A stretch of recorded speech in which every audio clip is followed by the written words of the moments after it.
Wait, Jesus Christ. I'm live. Hello, hello, hello, hello, hello. Jesus. Oh my fucking God. Hello everyone. Hi. I'm in the back room. Hang on. Let me grab my coffee. Oh, there we go. Notification should be heading out shortly. Oh my God. What a nightmare. Hang on, let me just close. Sorry everyone. Let me just close this door and put my other lighting on. There we go. If I put this light on, oh, there we go. You can see me a bit better. Let me close the door.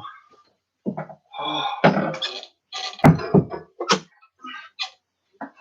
And then put all my coloured lights on as well. Jesus. Hello, everybody. Hiya, Kirsty, my darling. Oh. I sound stressed. I'm incredibly stressed. So, about 8:15 this morning, I was, again, I've not slept. Kirsty, I know. I need to see my herbalist. About 8:20 this morning, I was uploading a Fiverr tarot reading for somebody, whilst rendering a second one, with a third that I was ready next to be edited. So, bit of work to do, deadlines due, all of that stuff, and my laptop just decided to freeze. Well, technically it decided just to not work anymore. Now, this laptop is bringing up the developer tools, which it now shouldn't be doing because this is supposed to have been fixed, or at least I used a code that is basically not supposed to be working anymore. So every time my screen splits, every time I keep getting the source code up, it's actually the developer tools, apparently, which are now supposed to fix, which doesn't seem to have worked. So anyway, so I was on the laptop in the lounge, and then 2 hours later, I was still fighting that laptop. It's just come back on, but I'm ignoring what's happening on my screen here because you can't tell, can you? So my screen keeps changing and closing and opening and closing, no matter what I do, and I'm not anywhere near the keypad, and there's nothing on it. So yeah, that's cool. I've got technical gremlins. I think I need to do some serious cleansing around here at the moment.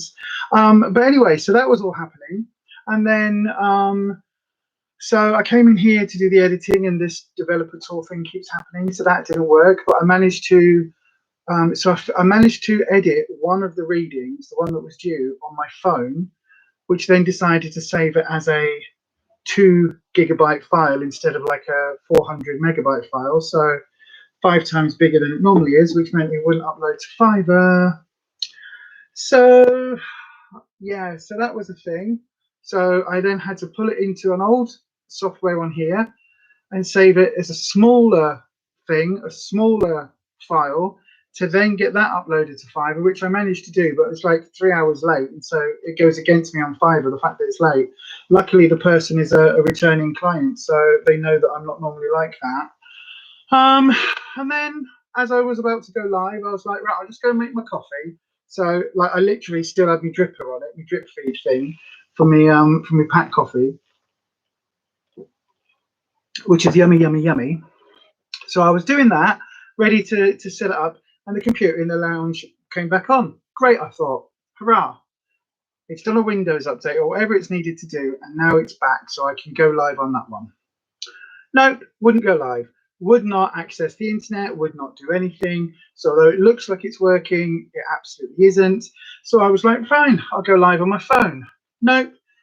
YouTube is crashing. It says YouTube keeps crashing. You were watching. Would you like to continue watching? I'm like, I'm not watching. I'm trying to go live on my phone, which I can do on this channel because we've got over 1,000 subscribers. So then I tried to do it again, and it says, no, YouTube is crashing. So all in all, it's been an incredibly stressful morning, and it's only 11:15. How are you lot doing? Who have we got here? Julie Parrish. Hi, my darling. Katrina B. Good morning, my darling. Roxanne. Good morning, my darling. Vanessa. Good morning, my darling. Kirsty. The energies this week are seriously effed up this week. They absolutely are. I have. I mean, literally, me and Rufus were just having a conversation because I went in and went, I'm so stressed. And we were just having a conversation about whether or not I need to just start saving up the however many hundreds of pounds it's going to cost to get a desktop, which is going to be hundreds of pounds, which I can't afford. So, you know, it's going to be a while before that happens. So, yay! And also, I ain't being funny, but I've got things pegged for the next £200 or £300 that I've got kind of available. I've got those. It's already spent basically. We've got a project that I'm working on with me old mucker, and yeah. Oh, honey, yesterday started crap-ish, and then you literally ended up in tears. So feeling a wee bit drained today. Oh, if there's anything after we've done this, give me a ring, or I'll give you a ring if you've got a spare 5 hours, and we'll have a natter. So yeah, I do have one really positive thing to show you though, and this is amazing. And this is worth a lot of the stress and that I've had this week. Is that going to work? Is that going to work? Is this going to work? Oh yeah. So there's one lot of green lights, okay, which you know, and I've got my bulb there. Are you ready for something really funky? Are you ready for something incredibly funky? Are you ready? La la la la la la la. Look at the light! Look at the light! Look at the light! Look at the light! Look at it! Look at it! Look at that light! How gorgeous is that? And I can do this, and I can do this, and I can do this. How cool is that? It's amazing. My friend 3D printed it for me, so it's completely 3D printed, and it does all sorts of weird color things. Look how amazing that is. I've got to say huge. I know she won't be watching, but I need to say huge. Oh my god, thank you so much to the amazing Joan who has 3D printed that and put color changing LEDs in that match my lights and my bulb.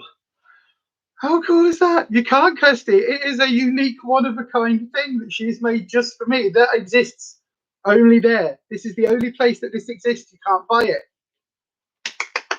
How amazing is that? It's so cool. And I didn't even know I was getting one. Basically, she was making one for a radio station that a friend of hers runs, like a hospital radio station, that just said on air, and she was working on it with other things, and I was like, oh my god, I love those. I think they're so cool. Oh, I really would like one for like on the back of my my backdrop when I'm filming. And I was like, it would look so cool if it just said like on air or live or something. I was like, you know, let me know like how much it would cost. And then I got a thing through the door saying we've put a package in your brown bin. So when I got it, tried to open it, and it was this package. And I said to Rufus, I've not ordered anything this shape. Like I've ordered some DVDs of some old horror films that I wanted to watch, but I haven't ordered anything of this shape. And I could not get into it because it'd been wrapped round with so much tape. I was like, I can't get into it. I don't know what the hell this is. And then I managed to get into it, and it was amazing. And that's what it was. It's a Lisa life sign. So I can do like really funky things. Like I can go, right, we're going to go, hang on, here we go. It's emergency lighting. It's all gone red. And then we'll go red. And then we'll go emergency lighting.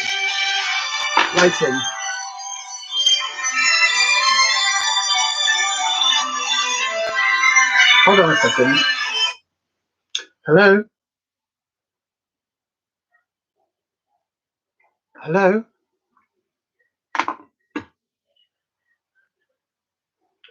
Who's speaking? It is. I can't speak right now. Can you give me a call back in a couple of hours? It is, yes. That's who you're ringing. So yes. As I said, in a couple of hours. I'm actually live on YouTube right now. So yeah, give me a call in a couple of hours. Okay, goodbye. Potential fraud. It came up on my phone. Potential fraud. Yes, that's why I was like, I'm going to keep it on and I'm going to answer it because it'd be a really funny thing of the live stream if we caught one of those people that are like, give me your national security number and give me this and give me that and give it. And I'd be like, I don't think so. I don't think so. But yeah, anyway. Yes, so look at my call light. Good evening, good morning, good morning, good morning, Yaz. Yaz, look at my light. Look at it, look at it. Look at it. You must look at it, oh wonderment, and go, oh, it's so cool. Look, it does color changes. Anyway, I would say I'm going to get bored of it, but I don't get bored of changing these lights. I absolutely love it. Right, let's go back to green and back to. Are we back to green? No, hang on. Oh, there we go. Back to green. Yes. So everybody, so that turned up in the post yesterday, and I was absolutely just gobsmacked. So I need to give her a ring and basically go, oh my God, it's amazing. But trust me, Kirsty, as soon as I saw it, I said to Rufus, like, I was like, Kirsty's going to want one. I said, everyone I know that has channels is going to want one of those. Right, let me lift this back up again. There we go, and put that on there so you can see it in the background. Look at that, it's so cool. On my screen, it's reversed. I take it it's not reversed, is it? As you're looking at it. Is it reversed? Or is it the right way around? I suddenly thought, I don't know. Anyway, let's have a look in the chat. Oh my God, that light is awesome. Where can I get one? Sorry, Kirsty. Roxanne, yeah, I had my first day back at work, and this weekend is going to be the same when I put my uniform on, and we'll be seeing more colleagues. Wow, that's really cool, Roxanne. Well done. Hopefully everything's going okay. Is it the first time since lockdown? Has it been like a long time? It's the right way around. Oh, fabulous. Thank you, Kirsty.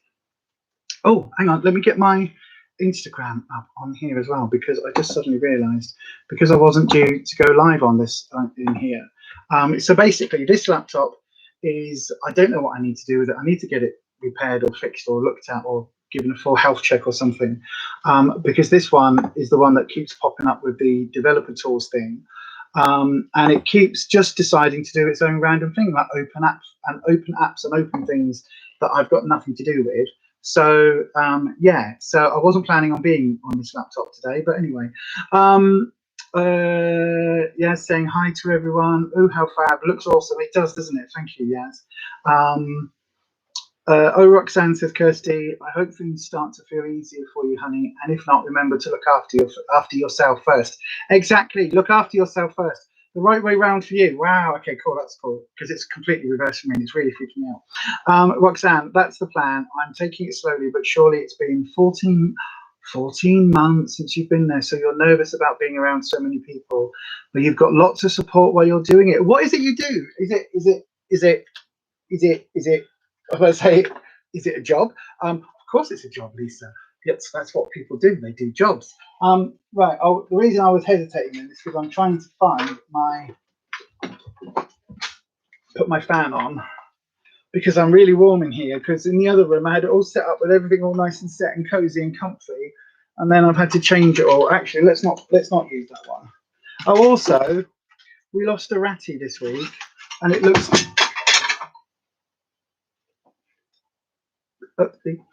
It looks like we've got a second one as well. Onboard catering on the railway. Oh, I know somebody that used to do that. That's really cool, though. The only thing is, yeah, you're right. There's an awful lot of people around. So it's not just your colleagues, is it? It's kind of, it's the punters. I know, right? You could probably deal with it if it was just your colleagues, but all the punters. Yeah, we lost one boy. So one of our girls, one of the young girls actually, she was really, really young, like not even 6 months, and we think she had a stroke, but it's not one that we've bred, which means her sister's not going to be bred from at all. But that's really, like, really, really sad, because she was just dragging her back legs around. And then we've got one of our old girls who I think she's been on the stream before. In fact, I might just double check on her. Do you want to come out and say hello, Liv? Do you want to come and say hello? Do you? Do you want to come and say hello? Do you want to come out with Mummy for a minute? Do you want to come out with Mummy for a minute and come and say hello to all these lovely people on the YouTubes? Sorry, if anybody's ratty-phobic, I'm really sorry, but I don't... Do you know what? I don't actually care, because this is my channel, and if you don't like ratties, then fine. Look away now, because we've got a little ratty friend. Look at the little ratty friend. Hello, gorgeous. Are you going to come and say hello? Look, it's Mummy. Hello. Am I waking you up? Am I keeping you awake? Am I? Are you going to come and sit on Mummy's neck? Come on then. You come out. You come out. You normally do. Come on then. She's like, but it's bedtime. Why would I come out now? It's bedtime. Hey, come on then. Come on then. Come on then, gorgeous. Do you want to come out? I haven't got anything for you. All your treats are over there. So yeah, she's in a little coconut. Who lives in a coconut under a tree? No, it's not quite right, is it? There you go. Come on in. You're going to come and sit there and say hello. So yeah, this lovely, gorgeous girl, this is Liv. She's been on the channel. Oops. She's been on the channel before on the live streams. But she's starting to get a bit wibbly on her back legs. And hello, Vicky. Nice to see you.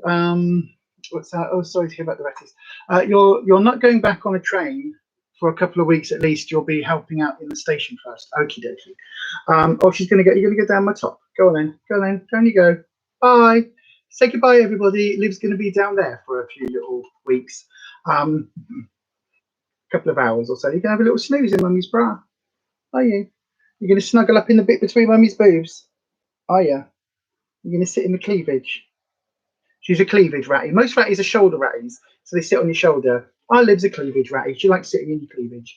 Anyway, so yeah, yesterday I noticed that her back right leg is starting to go really a bit draggy, and she was having they're like absence seizures.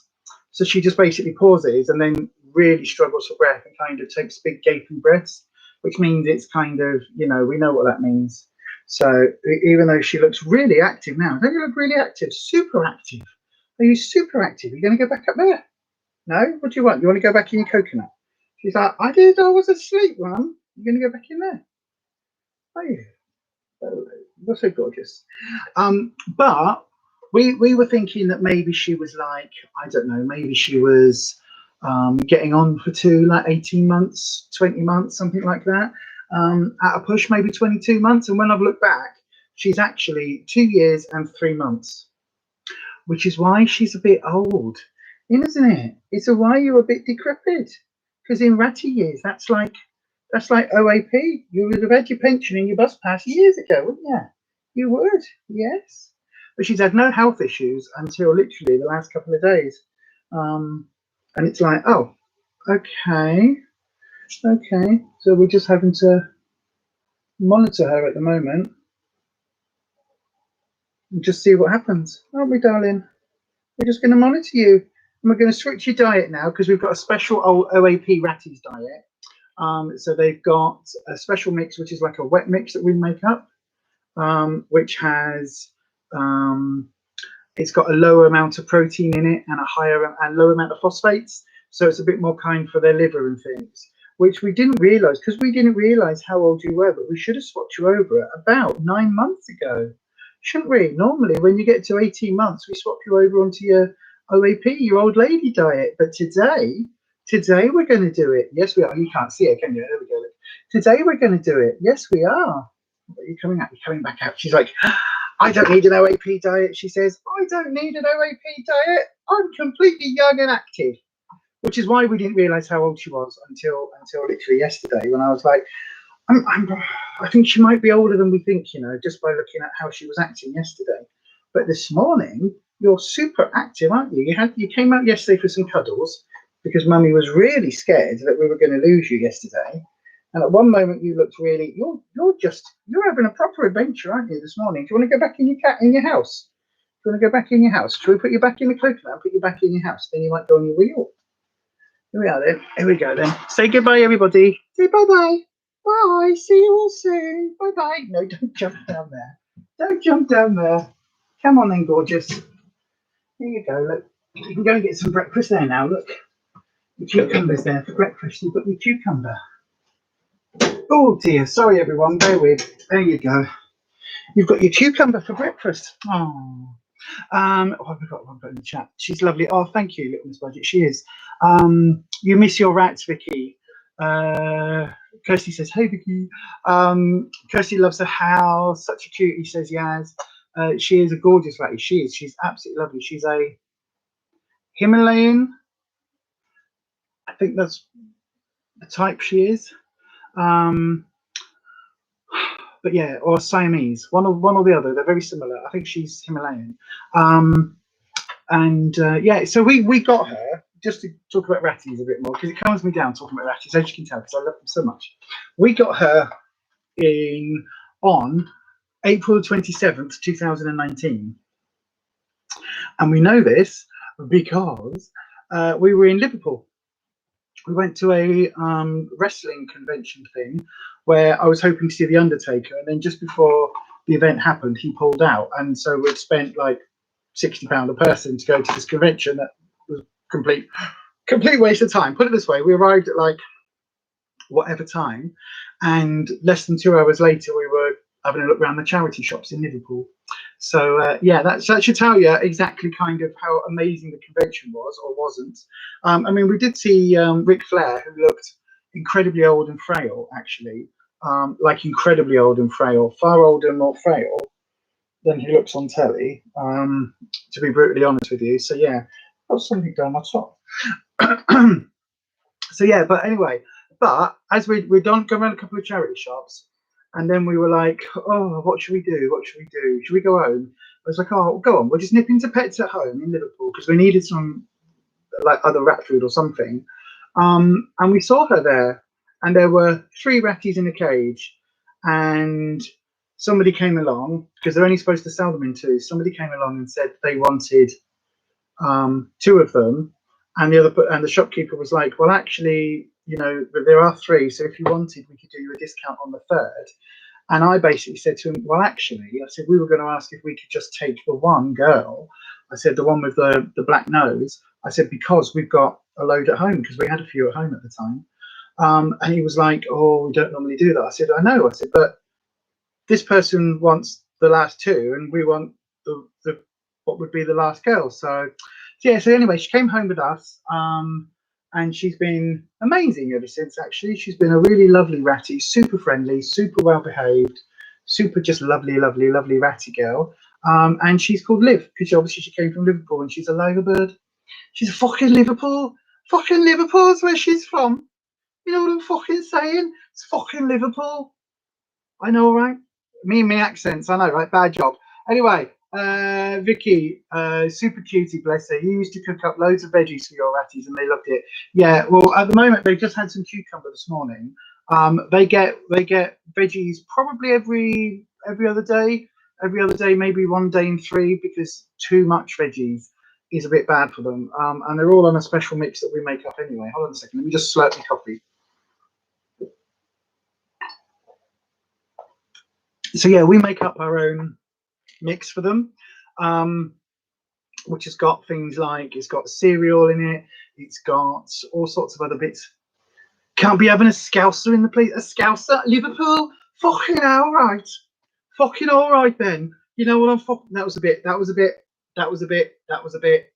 Liverpool, wasn't it? A bit Dudley, a bit Chimbleys. I know, right? Look at the bloody Chimbleys I do. I was doing it the other day because we watch a YouTuber called Rate My Takeaway. It's an amazing channel. Go watch it. It's called Danny. He's lovely. And we watch it all the time. And it's basically food porn, is what it is. So, you know, it's a sort of thing where he'll go and eat giant donuts or like chocolate kebabs and things. Are you all right, love? Oh, okay. And he'll basically go and do all of those. Accrington Stanley. Who are they? My mum said if I didn't eat all my ready break, I'd only ever be good enough to play for Accrington Stanley. Accrington Stanley! Who are they? Exactly. I know, right? So bad at accents. I'm so bad at accents, but I still love doing it. You made up for dry mix. What? You made up a dry mix with cereal. They just love it, bless them. This is making you want a rat baby again. Oh, trust me. Tell me about it, Vicky. So, because we're potentially now going to be losing one of our or another girl, we will now have the fewest number of ratties that we have ever had, like ever, which will be back down to 2, which is heartbreaking, absolutely heartbreaking. We were looking at maybe getting a couple of baldy boys or baldy girl, like hairless ratties, but I'm really not sure at the moment about what I want to do, whether I want to get more or not, because it's a big commitment of a couple of years, and they do take a bit of work and a bit of looking after, and you've got to, you know, clean the cages and all of that. But they are just, they're in my heart. They really are. And it's like, oh, I don't know what to do. So, but we have just bought a new, or Rufus has just got a new hamster. So last Thursday, the reason I wasn't on last Thursday, because I completely forgot that it was on the same day as my live stream, but last Thursday was Rufus's birthday. So amongst other things, part of his birthday box, his birthday kit, if you like, was a hamster, a Syrian long-haired hamster, who he's called Sausage because it looks like a sausage. Not that it's long and bald, but it looks like a sausage because basically, if you imagine a sausage, hey hung donkey, you're a bit of a twat, aren't you? Yes, you are.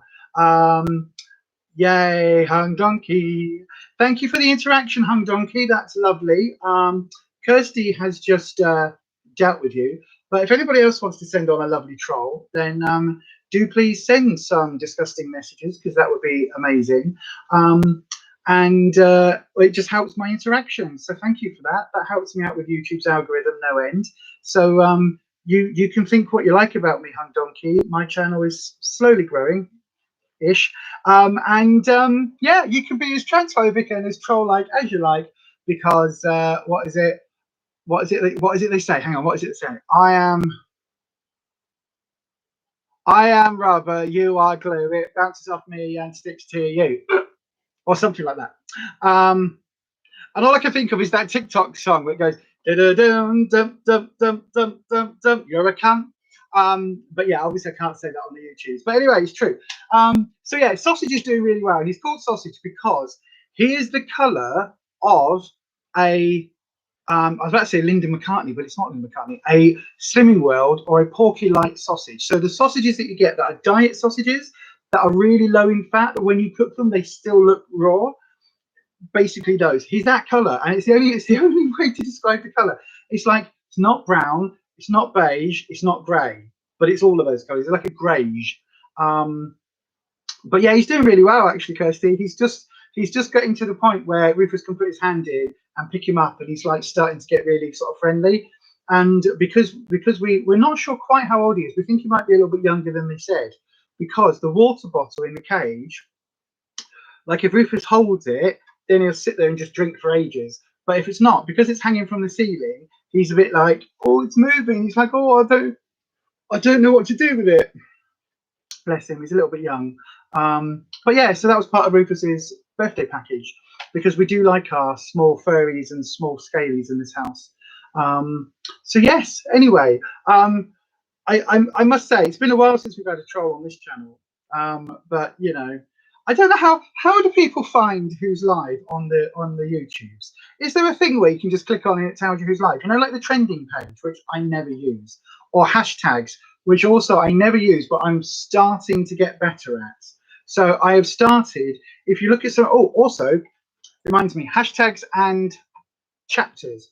So hashtags, I have started putting the hashtags in at the beginning. You know, you can put like 3 hashtags on, and I've started clicking on one of those and watching all of other people's who's done something similar. So on the Witchy channel, if I type in Witchy Wednesday as a hashtag, I can then click on it and not just find my own Witchy Wednesday videos, I can find everybody else's as well. So that's really cool. I didn't know, well, I don't know how this modern stuff works. But yeah, so that's cool. Oh, so there is a trending page where it has loads of random lives on. Oh, I didn't know that, Yaz. Thank you. Because I do sometimes wonder how the trolls find us. Because I know that there is, and I know that the Spanish Squad, who is, if you don't know who the Spanish Squad are, they are a team of fantastic, amazing people who are moderators over on my Witchy channel. And Kirsty's a moderator here, but Yaz is a moderator over on the other channel and everything. So yeah, I know, right, Yaz. What would I do without our Kirsty? Unless you want to be a moderator again, because that. But anyway, yeah. So the Spanish Squad, like, they spot that and they're on that. So when we do the live stream over on Sunday evening over on the other channel, It's amazing because literally a troll will pop up and they're gone and dealt with before I've even seen them. But I have noticed on a lot of my videos, I am getting at least one thumbs down very often within a few minutes of the video being posted, and it's almost like I mean, could you imagine? It's almost like it's a subscriber who gets a notification that my video is there and then clicks it down. I mean, why? I don't know why anybody would do that, but yeah. So yeah, and it doesn't help that because now half of my screen, or maybe not quite half, like a third, 40%, 40%, we'll say 40% of my screen is taken up by the developer tools. So I've got all the source code on the screen. Johnny Klebitz, you don't know what I'm talking about, but you support me with a like because I stream. Oh, thank you, Johnny. We stream all the time here. So this channel is all about health and beauty. So myself and my partner both had COVID a year and a bit ago and are dealing with long COVID, so the long-term effects. For me, it's triggered my fibromyalgia maybe really poorly. For him, it's triggered a load of breathing problems. But I also do unboxings on this channel. I also talk about makeup. We do live streams. I talk about food. I've got a brand new series on this channel called Will It Soup, which is all about taking a food dinner and seeing whether it will turn into a workable soup. So yeah, there's all sorts of videos on here, plus Slimming World videos, recipes, and all sorts. So thank you for popping in, Johnny. I don't know whether you're still around, but thank you for popping in.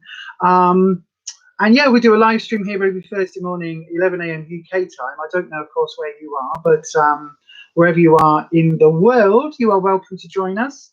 And I'm just showing off my new lights because it says Lisa Live and it's been 3D printed by a friend of mine.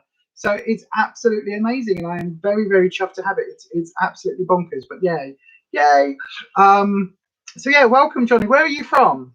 Where are you from? Because I can't even see your profile picture particularly clearly because I have a glitch on this laptop, which is it keeps showing half of my screen as I'm looking at it gets taken up with the source code for YouTube, which is, you know, a useful thing. I feel like I'm in the Matrix.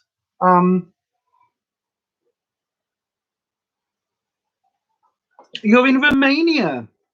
The only thing I could say was Hobiele Mysticis Astoracis Volva to Mia Betzina, which is supposedly leave him alone for he is mine. I don't know if that's true or not. And now I'm rubbing salt in the wounds because no one else can get one. Yes, because this is 3D printed just for me. It is unique. It's amazing. And it changes color, which I'm going to show off again. There we go. Look, all the colors. Discoteca. Discotheque or something. So yeah, but apart from that, this week's been okay actually. Like my fight, like I haven't slept again. And I spoke to Kirsty on the phone the other day, and I honestly thought, Kirsty, I thought I'll give her a ring. We might be like on the phone till about 9 or 10 because I need to get dinner and blah blah blah. 4.5 hours later. I'm so sorry. I know you were dead busy the next day, and I was like, so yeah, that was interesting, wasn't it?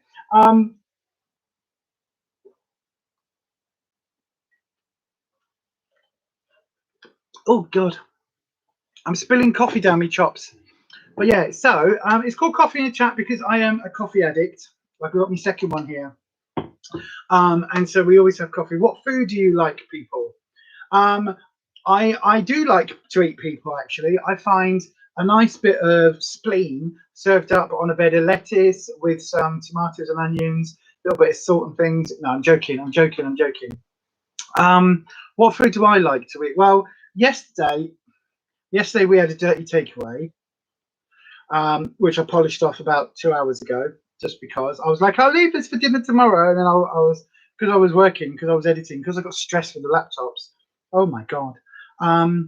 But yeah, so I am back on Slimming World. As soon as we find our local group and as soon as it's open, we're going to go back to Slimming World and go and get weighed and do all of that thing and get the books and all of that, rather than trying to do it on our own. So we are going to go back to that.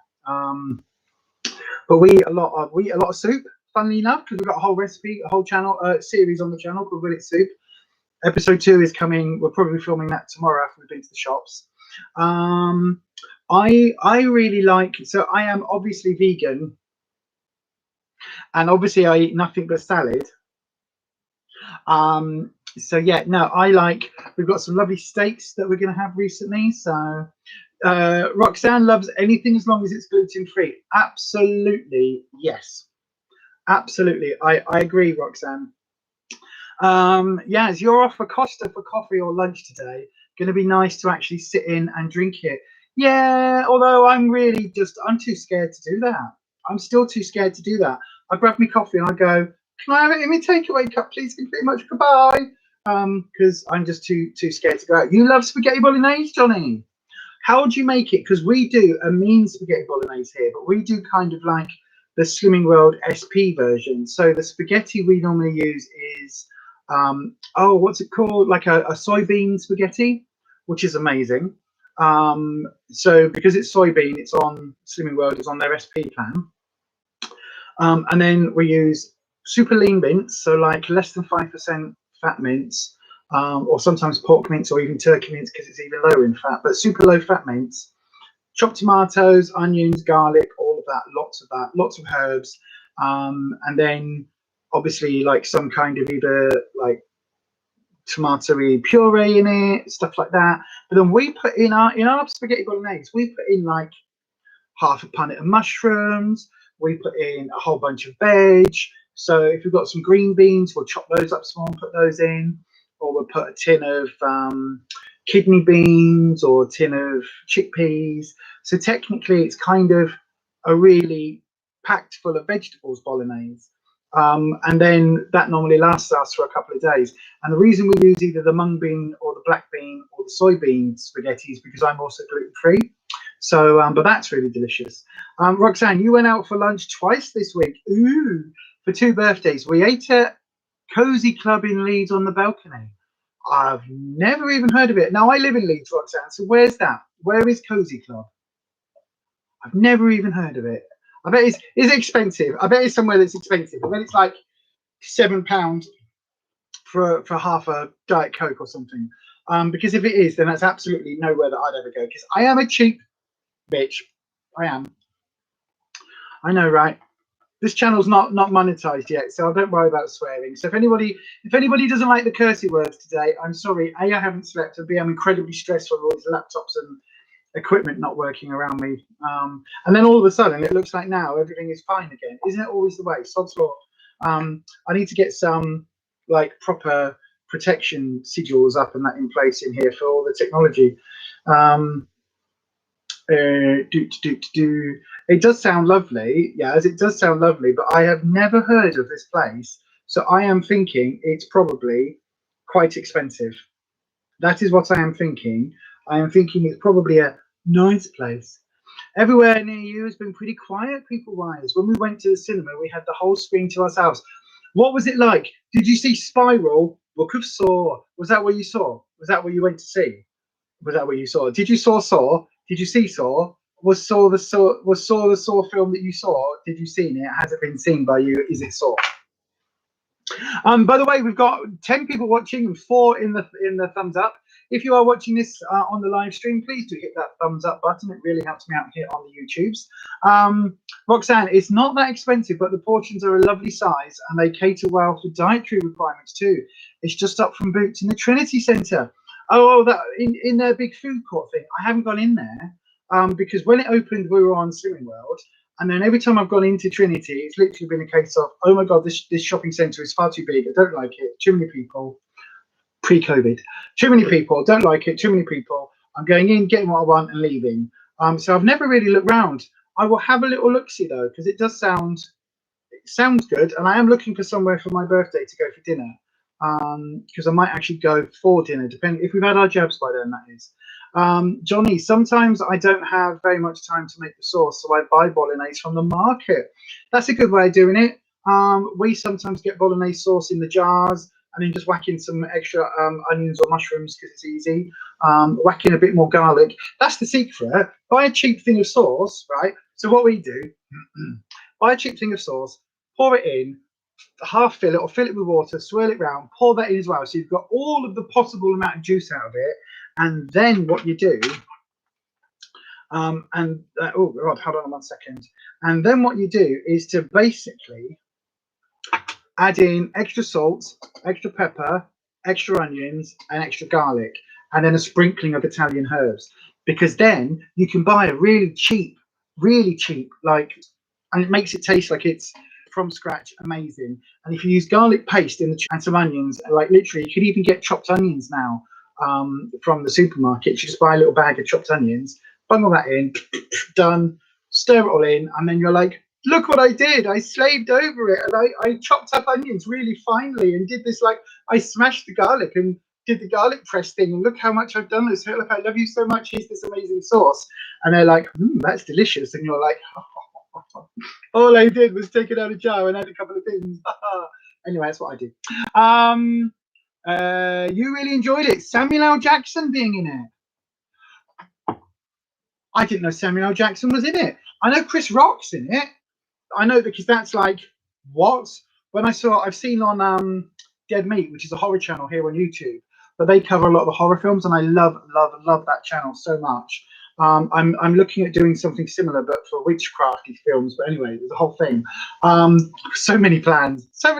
We'll see if any of them come off. Well, one, our plan, Kirsty, will come off. That's going to be amazing in the future. But anyway, so I didn't know Samuel L. Jackson was in it. I knew Chris Rock was in it.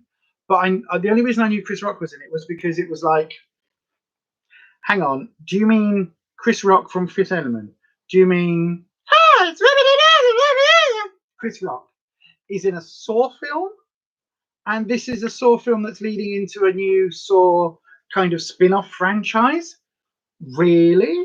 Was it gory? And if so, on a scale of like the original Saw film, which was more, it was gory but like a bit psychological as well, or was it more like the later ones where it was just like, here's a person and now here's 10 minutes of them screaming with lots of blood shots all over the screen?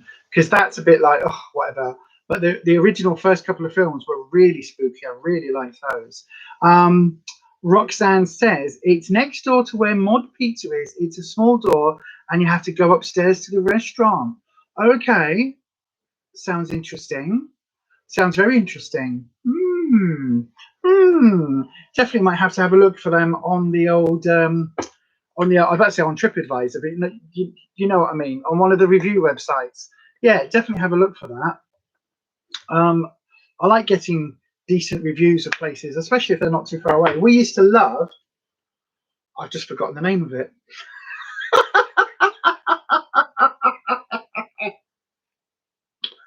All I can think of is Redbeck, but it's not, because that's in Wakefield, and it's a 24/7, 365 open cafe, or at least it was before COVID.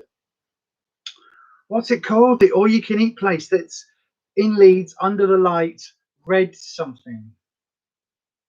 I can't remember what it is. Yeah, I do as well, Kirsty. Kirsty says that she loves restaurants like that, tiny and tucked away. I don't know about tiny, but I like the ones that are a little bit tucked away. You need to go to work at 2 o'clock remaining time. What time is it? What time is it now, Johnny? Because here in the UK, it is 10 to midday, so 10 to 12. What time is it in Romania? Yes, Chris Rock was great in it, really. Lots of gore, but good reasons and thought processes. Okay, so it sounds like, because what they said on Dead Meat was it's like kind of going back to the first ones, because I think it's written by the same person who wrote the first one or two or something. But then it's like, but it's with the modern sensitivities of, you know, just having a little bit of ketchup squirted over here isn't going to do it for a Saw film anymore. So that's really interesting. I will definitely have a little look at that. It's, oh, okay.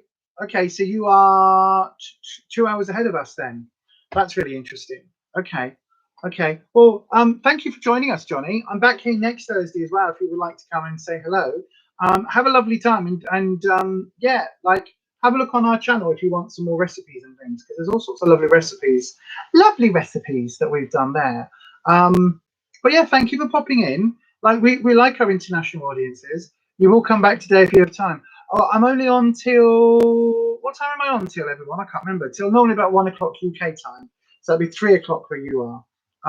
But yeah, it's by the original creators, says Yaz. I really liked it Be interesting to see what direction the next one goes in. Okay.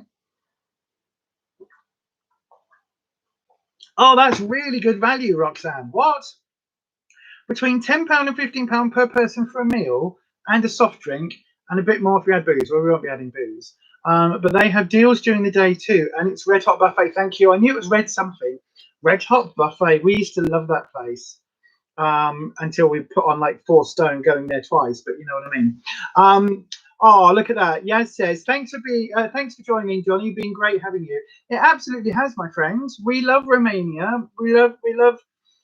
Trust me, me and Kirsty could talk to you, and Yaz, in fact, could talk to you a lot about Romania and the history and Transylvania and the vampires and Vlad and all of that side of it, and the folklore. And I'd be fascinated to have conversations with you about that at some point. So yeah, do please, if you are around, do please pop in again. Look at that, Kirsty repeating that. You see, it's been fun to have a newbie join us today. So thank you, Johnny. Have a great time and work, and hopefully speak to you again next week. Yeah, absolutely. Well, also, Johnny, so six. No, hang on. So it's 2 hours ahead, isn't it?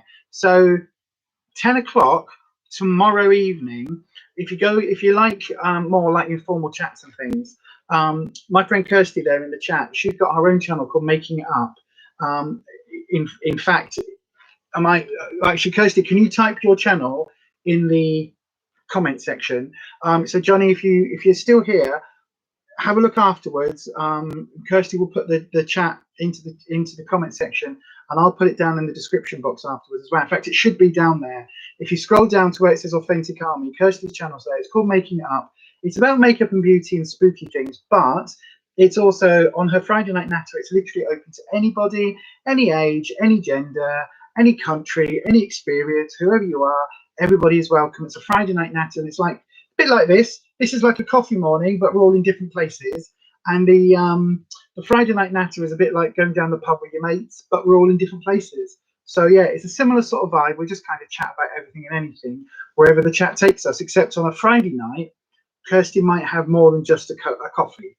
She might have like a vodka or something. So yeah, so do join us over there for that as well if you want to. In fact, everybody else as well is more than welcome over on Kirsty's Live. I know, Roxanne, you've popped in a couple of times as well, haven't you, over on Kirsty's Live? Red Hot Buffet was amazing, by the way. Red Hot Buffet was this place where you go down the stairs and there's like, it's like you're inside an aeroplane. And then the gimmick of the restaurant is that you basically have food from all around the world in different areas. So you've got like a Eurasian area, like a Eastern Asian area, then you've got like a Indian area, then you've got like an Italian European area, and you get food from all over the world. Delicious. Yeah, so Friday Night Natter is 8 p.m. UK time, 10 p.m. Romanian time, and I don't know where else you are in the world. If anybody else is watching this, wherever you are, that equates to 8 p.m. UK time, that's where it will be, if that makes sense. I don't know. You know what I mean. Anyway, you all know what I mean.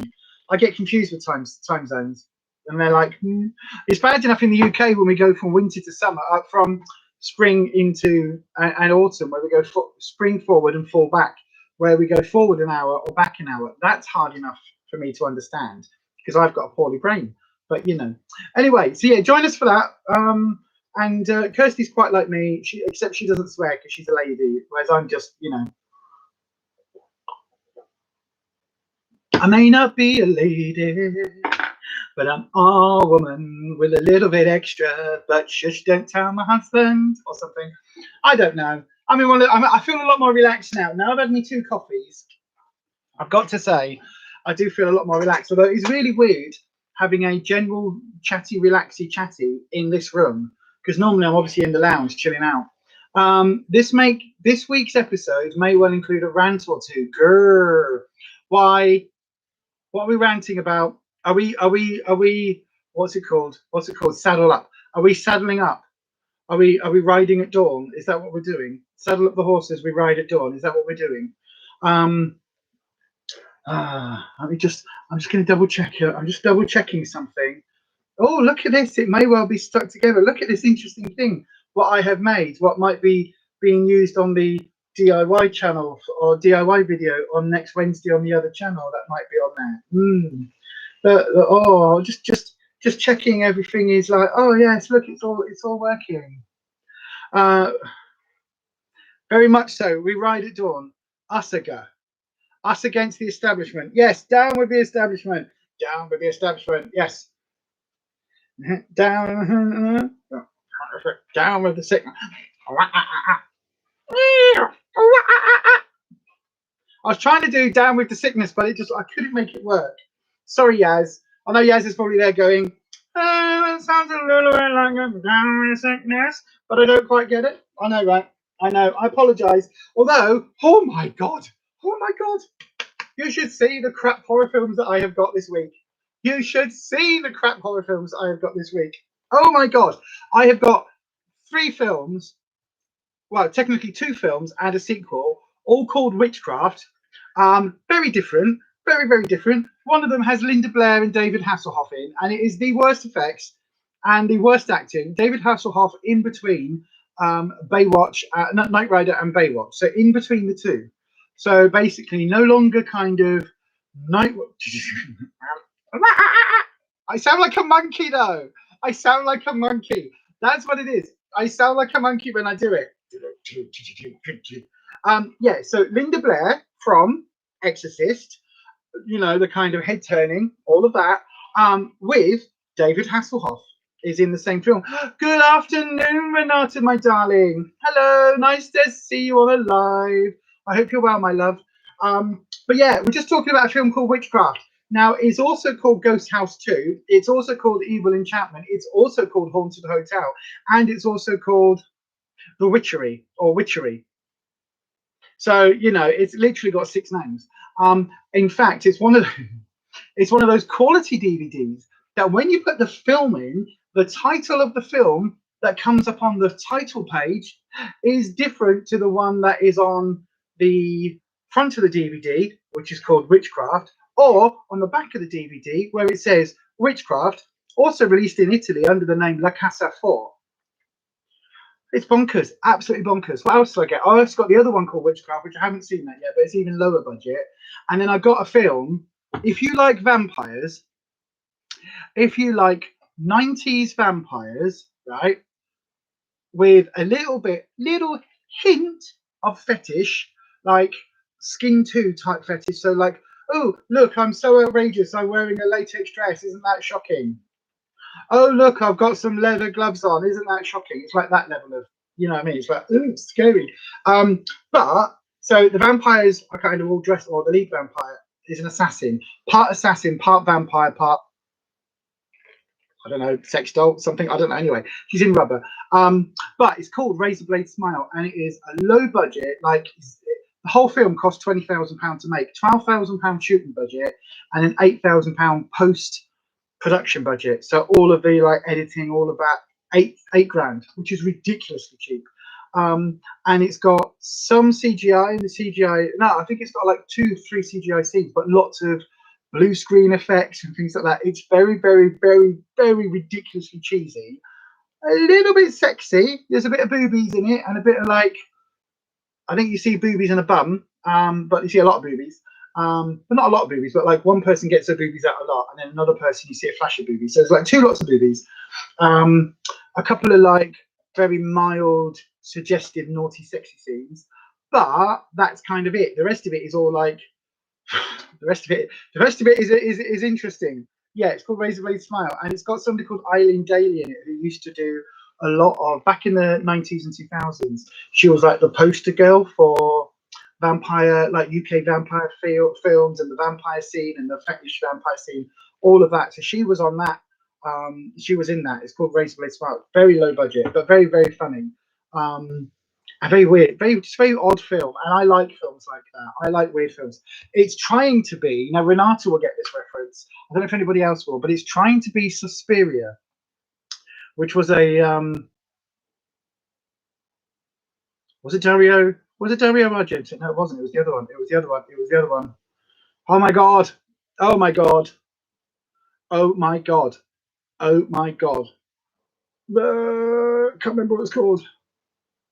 But yeah, anyway, trying to be Suspiria, which is an amazing witchcraft film from back in the day. And yeah, it's just so bad. I mean, it's bad in a good way, if that makes sense. But this witchcraft film with Linda Blair and David Hasselhoff is just bad in a bad way. And then I got the other witchcraft film, which was released in the same year with the same title. And Dario Argento, it was Dario Argento. What did I say? Did I say Dario Argento? I think so. Yeah. It's a good film, Suspiria. If you haven't seen it, go and watch it. It's got you. If you've never seen it, it's the sort of film that when you watch it, you'll think you've seen it, because it's one of those films that inspired a bucket load of different filmmakers after the effect, that have literally nicked shot for shot and stylistically and lots of things from Suspiria. And if you haven't seen Suspiria, you'll recognize a lot of those things. So yeah, go and check it out. Seriously, right? The film Witchcraft with Linda Blair, David Hasselhoff. You have to type in Linda Blair, David Hasselhoff, because otherwise you might get one of the lots of other films with that title. If you type in, if you anybody that speaks Italian, if you just type La Casa 4, so the house 4. I think it's called La Casa for Witchcraft. I think that one will come up. If not, look for a film called Witchery, Linda Blair, David Hasselhoff. I think it's the only film they've ever been in together. That's really bad. Razorblade Smile, just look for that. You can pick them up on eBay for like £2 or £3. I've just got a double edition Razorblade Smile, and I've just watched both discs while I was waiting for the laptops to sort themselves out. I watched both of those for £3, both discs. And it means I can keep it rather than renting it on like Amazon Prime for £3, and then you've only got like a week to watch it or something. So yeah, do check that out. What have we got? You watched a zombie alien film years ago at something like 1 a.m. on some weird TV channel called They Live, or They're Here. Oh God. They Live was a horror film. That was definitely a horror film. They're Here was also a horror film. I'm sure that was a horror film. Can't remember which one. It was so bad I couldn't stop watching. If it's they're here. Oh shit! Hang on a second. I am having a flashback now. They're here. Was it like? Oh no, I'm thinking of the film Them, which was a 60s, 50s or 60s horror, which had giant ants in it, and the characters like them. Oh yeah, don't watch. Yeah, absolutely. Renata's made possibly the most amazing point that has ever been mentioned in any of the chats that I've ever been a part of. Avoid the remake of Suspiria. Do not watch it. There is no point. It's just trying. All it's done is update a couple of the visual effects, which didn't need updating. The first film was really, I mean, well, arguably, but the first film was really good. It's a bit like the remake of Psycho that they did, which was the exact same but in color. Why would you watch that? So don't watch but equally don't watch the remake of Nightmare on Elm Street. Go and watch the original with Robert Englund, because the original one is shit. And Friday the 13th. Well, Friday the 13th actually, no, that was shit as well. To be fair, that was shit. And the Halloween remakes are both been shit as well. So yeah, came out a few years ago. So I imagine it was released on DVD too. What's this one? You love Razorblade Smile, Ness? Really? I've never met anybody else who's watched it. Oh my God! I wrote a magazine and like back in the day, and I put that in it and all sorts about like sexy vampires, because I really liked sexy vampires back in the day. It was before Twilight, where the sexiest thing a vampire did was take their shirt off and reveal all the glitter on their chest as it sparkled in the sunlight. But Razorblade Smile is an amazing film. I'm glad somebody else watches that. Funhouse Massacre. Yes, Funhouse Massacre is a bad one. If you want to watch bad, I love. Like, hang on, let me just move this and I'll show you. I adore bad, cheesy 80s horror. I absolutely love them, which is why I have here.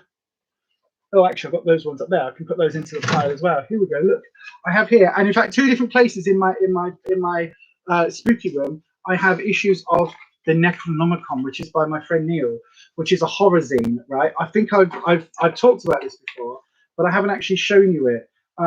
So this is like a 20th anniversary special edition thing where it's all like these are all the covers and like telling you a little bit about each issue. But then I'll show you one of the issues. Let me try and find. Here we go. This one's March. I think that's probably the most recent one. Is that the most recent one that I've got anyway? Yeah, I think it is. Yeah, so March 2021. Here we go. And it comes out every few months. So this is a special one. This is celebrating the 20th anniversary. And basically what he's done is he's taken some of his old reviews and put them into a new format. But if I show you, actually, I'll show you like this, one of the standard issues. So this is one of the standard issues, right? And this is like proper 80s horror zine. So in this one, he's talking about the film Mortuary from 1983, and it's proper like cut and paste, old school cut and paste. Even though it's all done on like it's all printed out on a computer, and all the pictures are printed out from a computer, he actually prints it all out and then hand glues them all together in kind of the same way. But this is now like People Under the Stairs. Oh my god, that's a bad but good bad film. That one, good bad film. Wes Craven, who did Freddy in that. That's one of his films. So I love me some good old horror films. But in what he's done now, he found, or he had a list, which is his parents' video rental logbook from the 80s and 90s, right? So there used to be a video shop near him that he actually ended up working in, and he comes from a small village in Yorkshire. And there used to be a video shop, and it was one of these cheap places, like not a Blockbuster, but like a local. So Blockbuster would get like Arnold Schwarzenegger, and it would be like now in Last Action Hero, whatever it is, and it'll be Arnold Schwarzenegger, and here's like 25 copies, and you'd walk in, and it would just be all adverts for that, and they'd have very little, they'd have 20 or 30 of each video. This one was like, there's one copy of everything, and it's probably 20 years old, and it's probably been viewed and rewound and viewed and rewound so much that it will be a bit like crackly in places, you know what I mean? So it's proper old school video shop. And his mum and dad had a book where they put in, and there's actually pictures of it all on here, where they wrote down every film that they watched and gave it a score. And what Neil's now using the Necronomicon zine to do is to go back through that 80s like horror films, 70s, 60s, 70s, 80s, and I think there's a couple of 90s, or no, I think it's mainly like up to 89, I think. But he's going back and rewatching them, reviewing them, and then comparing what he thinks to what his parents thought, but all very much from sort of like his perspective. So like, look at the cover, look at that. That's from Basket Case, which is an amazingly bad film, but amazingly good bad film. And yeah, I just love this scene so much. And I'm actually going to be on his podcast later in the week. We're actually, I think probably Friday or Saturday, we're going to sit down and record a podcast, because I love me some horror, and I used to write horror zine myself. But anyway, so yeah, absolutely. I've never met anybody else who got Razor Blade Smile. Wow. This was an 80s possibly film where aliens were living amongst us, and only humans who wore special glasses could see who they really were. What did you say? What did you say it was called? Oh, you don't know what it's called. Like They Live or It Lives or something. I wonder if it's in here. The only thing is, he's reprinted this in the same way, in the same sort of order that his parents did it. So it's not in any particular order. It's not like alphabetized or anything. So it would be really difficult to see. But I'll just have a quick look. I know, but I'm saying it'll be really difficult to see, and I'm still looking just to see if it absolutely jumps out at me. It Lives or They Live. They Live, 1988. Oh my God. Oh, it's in issue 28 of his zine as well. Oh, hold on. What the hell? Have I got issue 28? No, I haven't. I only go back to issue 38. Oh, I'll have to message him. Issue 33. Hang on, 37. Oh, these are out of order. That might be why. Right, issue 34. Oh, we're getting closer. 32. No, issue 32. I think is my oldest one that I've still got. Oh, pants. Wow. I will have to get him to see if he can send me over his review. Or actually, I'll talk about it on Friday. Issue 28. Wow. Wow. But yeah, it's called They Live. Apparently, that might be the film that you're thinking about. There is definitely a film called They Live. I'm going to have to go and research it now, Kirsty. I'm absolutely going to have to research it now. Hold on. I'm also being very anal and putting these back into some kind of semblance of order, because that's really going to bug me if it's not. I know why they're not in order. It's because I had some of them up on display when it was for Spooktober. I had them in my background, didn't I? So that's why they're not all in like in number order. But anyway, that's that one. That's that one. That's that one. That's that one. Right then. But yeah. Oh. But yeah, I love all of that. Films like that, I love all of that. Might have a wee look, says Kirsty, for the film for Yaz. Roxanne, sometimes you watch a remake just to laugh sometimes, but I love a good cheesy film of any kind. B movies are your favourite as well, Roxanne? Wow. They Live, yeah. Honestly, Bonkers doesn't even cover it. Well, there was a film, right? And let me know if you've seen it. It's called Society. That gave me nightmares as I saw it. I say as a kid, I wasn't a kid, I was in my teenage years, but absolutely scary, scary, scary, scary. Mandy's here. Good evening, good morning, Mandy. Good afternoon, Mandy. I'll get it right eventually. Good afternoon, Mandy. Good to see you, my friend. We are talking about horror films from the 80s ahead of me appearing on my friend Neil from Necronomicon, Necro Neil's podcast later this week, or at least filming it. And so it's got me back into my like schlock horror, which I love. I love bad horror. There are some people who do like glittery vampires, especially girly, strong women character ones.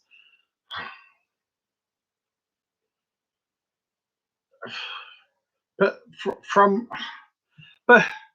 well, no, Renata, no. Twilight was 50 Shades of Grey fanfic, or no, 50 Shades of Grey was Twilight fan, whatever. It's just bad. Twilight is just a bad vampire film. Like no, there's nothing. No. They're not even vampires. Like no. I'm sorry, but no, they're not vampires. They're really not. They're just like, oh, I don't even know. I'm like, no, I'm not a Twilight vampire girl. But if you like it, you do you, boo, as they say. I'm happy if you found a film series that you really like, but no, I can't watch that. What? That is not a bad film. What's not a bad film? I don't know. I don't know which one you're talking about now. I must be the only scaredy was here. That's an amazing project to be doing, says Kirsty, about going through all his old films. Oh, it is, and he's given them a score as well. So on They Live, right? Let me see what his parents gave it. So Neil's mum and dad gave the film. Where have I seen it? I saw it. Oh, there we go. They Live. They gave the film 2 stars, which basically is hang on, that means it is. Where's their rate? There's a thing about their rating system in here. 2 stars means fantastic. Okay, Neil gave the film 2 stars, which also means fantastic. So yay, that's good. Mandy, or now wrong with a scaredy cat. Sometimes, well, someone needs to make the covers. Exactly, Mandy. And if we ever do when we're allowed to do meetups again, if we ever do a meetup at a horror fest, we need someone to go and buy the popcorn every couple of hours and keep us filled up with soft drinks. So that's always good. Yes, ooh, that's fab. Would be interesting to see how the review scores compare. It really is. It really is. If you go to, hang on a second. Look, I'm giving him a massive plug here. I should really do the plug properly, shouldn't I? Where is his Etsy? He's got an Etsy. Is it in this one? Right, so there is an audio zine. If you go to... Here we go. Oh, God, it's really long.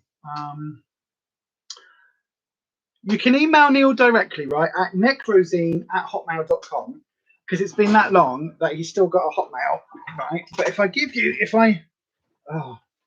if you go on SoundCloud and type in Necrozine or Necronomicon fanzine, you will find it, right? Necronomicon fanzine, you'll find it. His audio podcast, and I think you can buy issues of this on his Etsy. Let me just double check.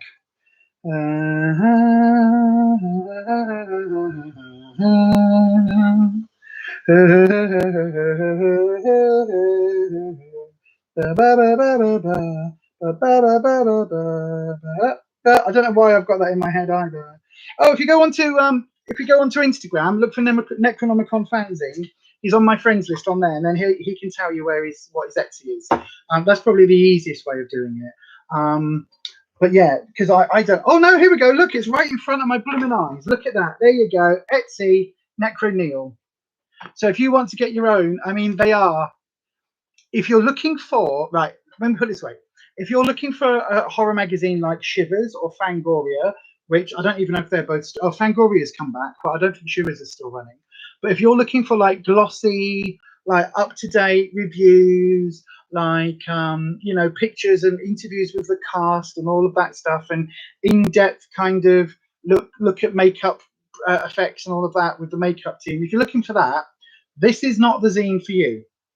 However, if you want to know what, you know, what a single individual thinks of some of the dodgiest, low budget, but also big budget films, and somebody who's come from the perspective of having worked in that same video shop when he was older, and basically then covered and watched all of those films as he got older, then yeah, do definitely reach out and go to Etsy Necro Neil. I mean, this is like the 20th anniversary thing, showing you some of the early covers and what the early issues were.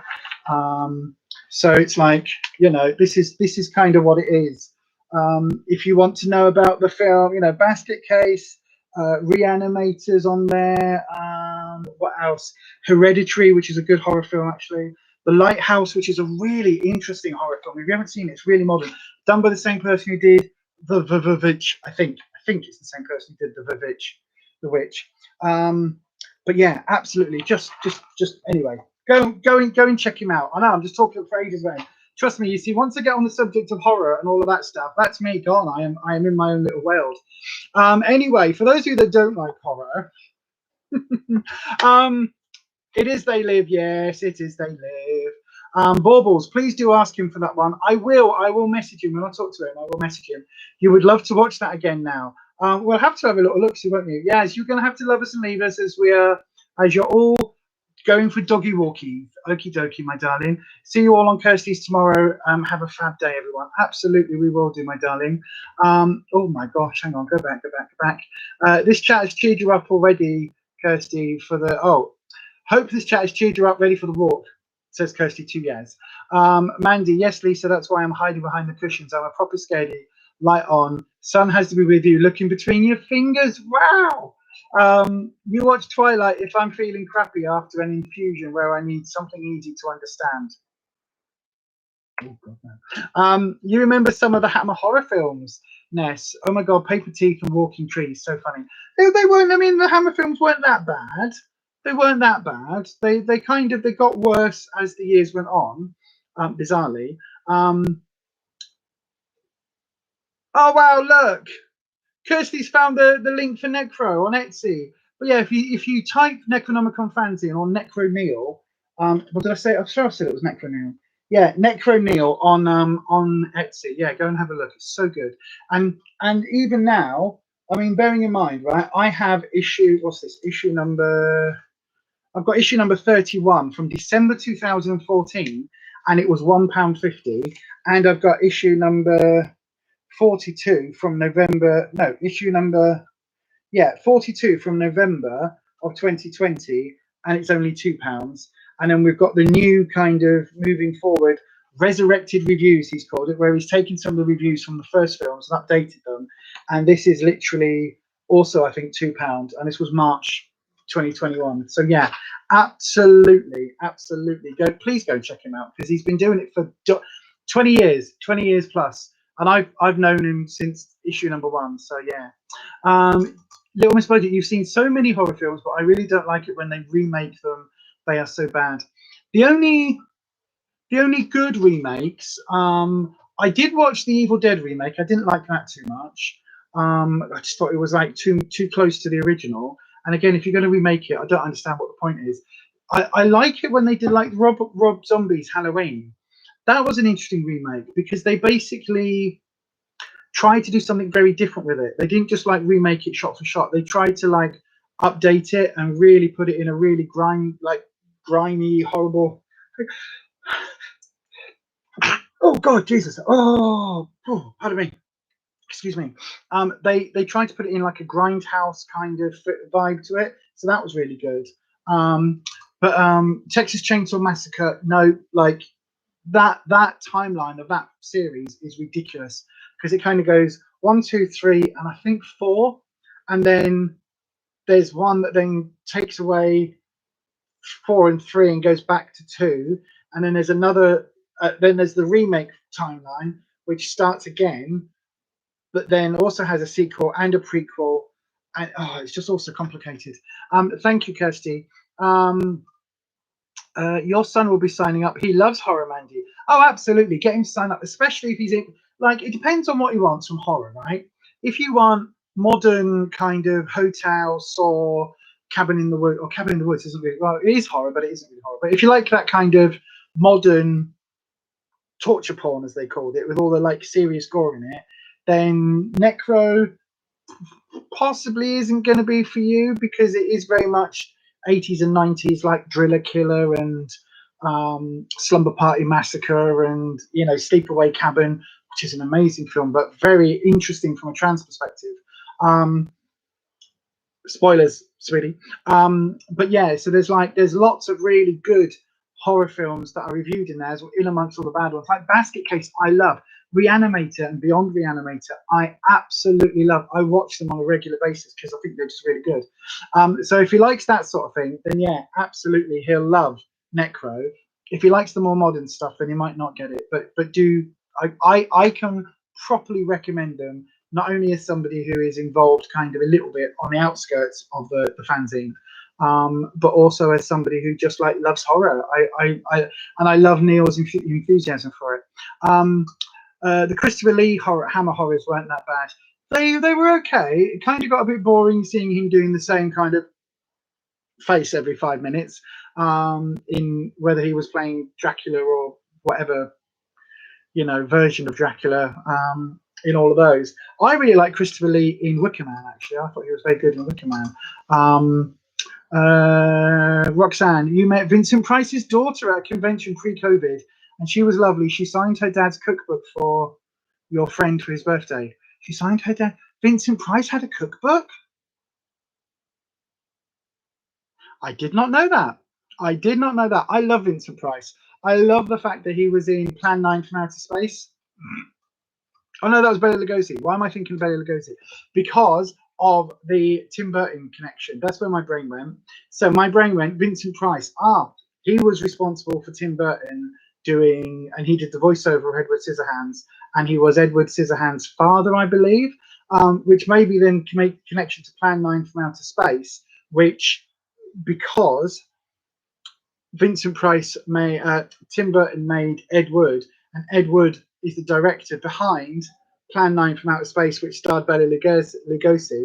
But Bela Lugosi was already dead by the time Ed Wood was made, and so it was made by Martin ... can't remember his name. Anyway, that's the way my brain works. You've just seen it.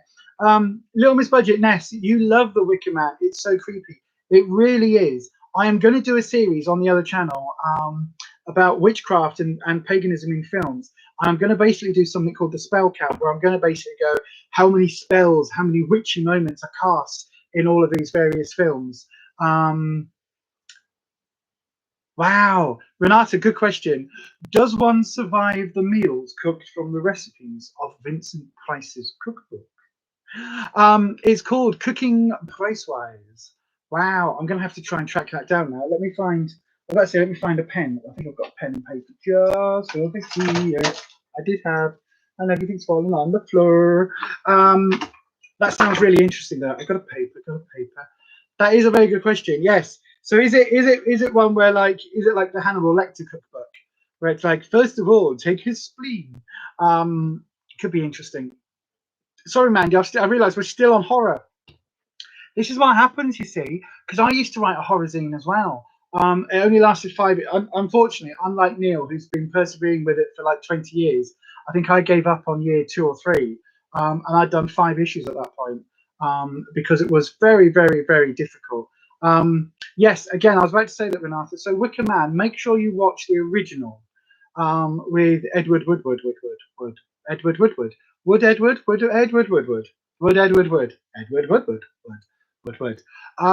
Woodward. Yeah, don't ever watch the Face Off Nicolas Cage version, because it is just Nicolas Cage being Nicolas Cage for an hour and a half, and isn't very scary, and is very over the top, and it's just Nicolas Cage.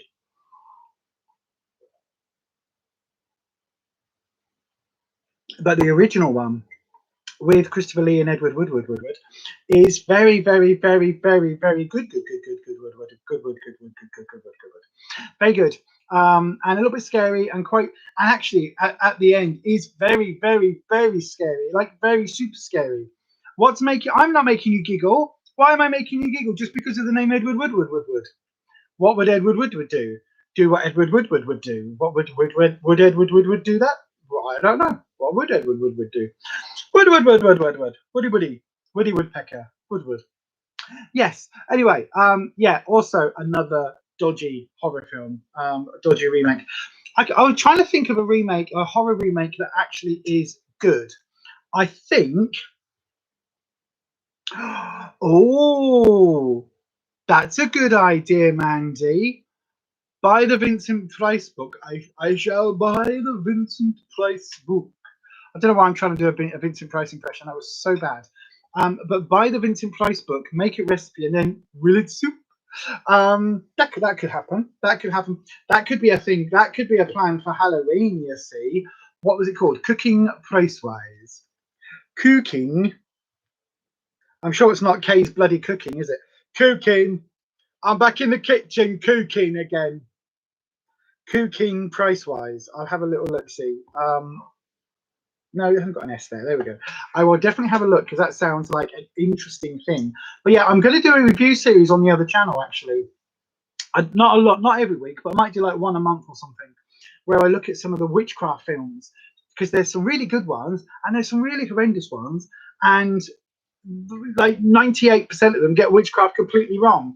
And so I want to talk about it through the view of like the Hollywood lens of witchcraft, because witches are either like evil and casting spells and I'm going to get you children, I'm going to put you in my oven and eat you, ha ha ha ha, or they're all like, she was baking. Was she baking? I haven't seen her baking. She normally says, I can't bake. But my favourite bit of Kay is where she goes, have I got anything? She goes, oh, here's our lead to do the taste test. And he's like, yeah, it's all right, Mum. It's all right. It needed some more salt, but it's all right. I give it a thumbs up. And she's like, what to give it? To give it a thumbs up? Oh, he gave it a thumbs up. He likes it. You wanting more? Oh, he likes it. He likes it. He likes it. Right then. Oh, don't forget, if you want me merchandise, the link is in the Facebook group down below. And if you haven't seen my video yet, make sure you watch it. And make sure that if you haven't clicked on the like button, that you like the click button. And then make sure if you haven't subscribed to my channel, then tell people about it so that they can subscribe to my channel, so that you can all subscribe. And then that's and get me t-shirts from the link down below. That's Kay. That's my impression of Kay. Good, isn't it? Good, isn't it? It's like she was in the room. 3, 2, 1, I'm back in the room. There you go. This coffee is so strong. Can you tell? Oh my god. But yeah, she was cooking. I'm cooking. I just love the fact she has a series of Iron Maiden t-shirts. That's what gets me. That's what absolutely gets me about her. I love it. I love it. I love it. I love it. And then when people go, oh, and then when she does things like, today I'm making some samosas. Some samosas, sir. I'm making samosas, but I don't like spice in my samosas. And you're like, what the freaking hell is she making? And then you look at the title and it says, I'm making samosas. And she's like, I've got a recipe for samosas. I'm going to make some samosas. And makes me wee myself. Good job I've got a tenor lady in it, because I'll properly pee my panties otherwise, because she's just, she's definitely a character as RK. And then I know, right? This chat is going everywhere, isn't it? But then, if nobody watches that, literally go and have a look at Kay's Cooking or Kay's Good Cooking on the YouTubes. Her son has a channel as well where he just does like vlogging things. But she always says, she goes, "I've made a cheese pie. It's a cheese pasta, and I've made it. But like, I've made another version for Ollie because he can't eat cheese. He can't eat cheese. But Ollie can't eat cheese." And she's like, "Oh, here you go." Like, "Oh no, you can't eat cheese. Have that bit because there's no cheese on that bit." And he goes, "I don't like it, Mum. I don't like it. No, it's not for me, Mum. It's quite tasty, but it's not for me." And then in his videos, he's like, "I've got my cheese and pepperoni pizza, and I got some mozzarella sticks, and I got some fried hummus fries to try, and I really like them." And it's like, hang on. Every episode, your mum says you can't have cheese. "Oh, I really like my pizza with extra cheese, and I got a 4-cheese pizza, and I put 3 more cheeses on it just because I really love cheese." I turned into Kimberly at the end. Anyway, it's very funny. I don't know what is going on with me today. I am hyper. I've not slept, and I've had a shit ton of caffeine. That is probably why. Renata, your favourite 80s horror is definitely Clive Barker's Hellraiser, though the quality of filming hasn't aged too well. I completely disagree with you 100% there. Just totally disagree. I think you're completely wrong. I think the quality of filming stands up okay. I love Hellraiser. The first film, so my first episode was, what was it called? The Sexual Delight of the Cenobites. And it was all about, I think I did up to 4, because I think 5 is Hellraiser in space, isn't it? 1, 2, 3, or is 4 in space? 4 or 5 was in space. Anyway, whichever one of those was, how her son has survived beats. I know, right, Mandy? I know, right? But have you noticed he has the tiniest piece, and he always goes, "Give it a thumbs up, Mum." But anyway, Hellraiser is still. I rate it as a really, really good film.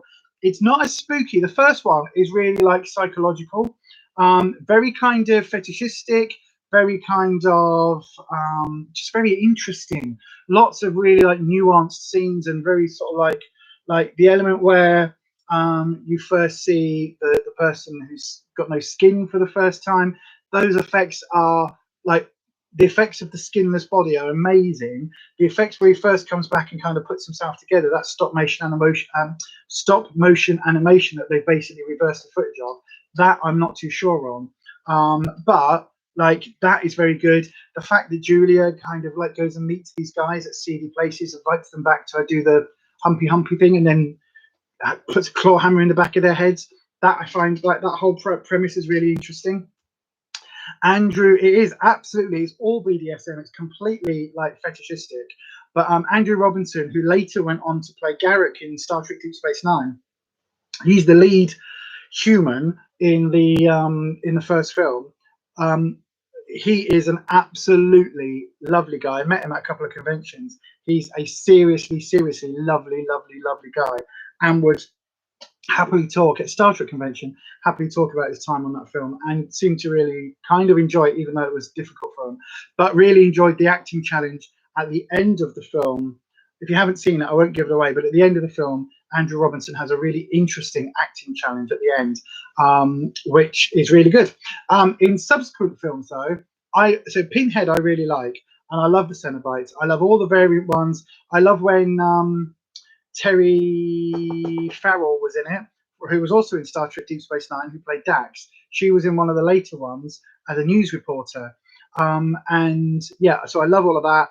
And like, there was a bit where when DVDs first came in, and one of the Cenobites had basically DVDs like in his head, and he would take them out and then throw them, because he was originally the cameraman that got turned into that. So that was interesting. Oh, okay, fabulous. Kirsty, you haven't missed much. We've just been talking about Kay's Cooking. Yeah, and more horror. Now we're back on to Cenobites and Clive Barker. The original books are really interesting. Like, the original short story is really interesting, and then obviously the expanded universe. But if you like that, there was a throwaway moment in a film called Cabin in the Woods. Now, Cabin in the Woods is a really interesting horror film, because it is basically, it's like the stereotypical cabin in the woods. So from Evil Dead, from the Friday the 13th, although that's actually a sleepaway camp, but you know, a summer camp. But you know that stereotypical like cabin in the woods. Teenagers go to the cabin, but then it's revealed that actually it's all a big science experiment being run by there's like the people above, which I imagine is God, and then there's the people below, which I imagine is hell, and then you've got this middle management team who are basically creating all horror films ever that have ever appeared. So in Cabin in the Woods, teenagers go and they all find some various bits. So like one of them goes, oh, I've got this mystical pen with this interesting writing. Maybe I should write on it on this parchment paper. And somebody else is like, I have found the ancient book of the Necronomicon from ye oldie times. I shall read this Latin passage. And somebody else is like, I have found a chalice. Maybe I should drink from it. And basically, each one of those items will trigger a particular bad guy. So in the film, the one that wins basically triggers zombies. Basically what it is. And so zombies come and attack the teenagers, and it's very like Evil Dead spoof type thing. Very, very funny, but not supposed to be funny, but actually quite funny because it's got one of the guys from West Wing in it and Sunset Strip, whatever it was called. Yeah, anyway, got one of those in it. And basically, there's a shot in there where you see a puzzle box, but it's a round one rather than a cube because, you know, copyright. And basically, it's the guy who kind of would have inspired or would have called upon Pinhead. And it's really interesting because it's literally like a throwaway moment, and you go, "That's a Cenobite, but it's not one I've seen." And that I found really interesting. The later Hellraiser films, because I think we're now up to Hellraiser 11 or 12. I stopped after Hellraiser. I think it was Hellraiser 10. I haven't seen the last two. Because there was, oh my god, what was there? There was Inferno, there was Hellraiser. I can't remember the names, but there was loads of them. But yeah, anyway, and they are all BDSM. Well, the first one is BDSM. As it goes on, it gets a little less kink. Roxanne, have I ever been to HorrorCon? No, I haven't. I would love to go to a HorrorCon actually. Oh god, I love schlock horror. I love all of the sort of driller killer type horror films. I love slasher films. It was a really good twist, wasn't it? It was a really good twist, Cabin in the Woods. It was just when you're suddenly like, and the thing is, when they were like, we're up against Japan, and they cut to Japan footage because all of it's filmed by hidden cameras, and they're like, the teenagers in the woods are like, we're not going to have sex because, you know, we're innocent. And then they pump in pheromones in through the air ducts, and they're like, woohoo, here's my boobies, let's get it on. And it's like, okay, that explains why in every Friday the 13th, the teenagers just like, let's take our tops off, go skinny dipping, and then have sex and some drugs, which again was spoofed in Scary Movie. But yeah, I thought it was such a good film. But then they cut to like Japan, and they've got like The Ring and like all of those type films, because there's a lot of like Grudge and all of that where they've got like the spooky characters. And so they cut to that, and there's basically one of those like villains up against a bunch of schoolgirls. That was really interesting as well. But yeah, that was really good. There is, I will tell you, there we go. I've just remembered what it's called.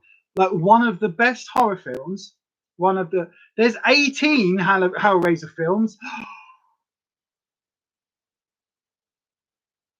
Good God. Wow. I thought I stopped at 10 and they'd got bad.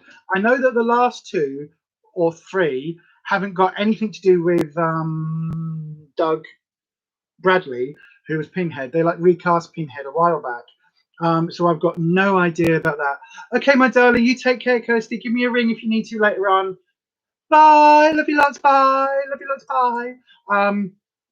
I can't believe there are 18 Hellraiser films. You know, I'm going to have to go and check them all out now.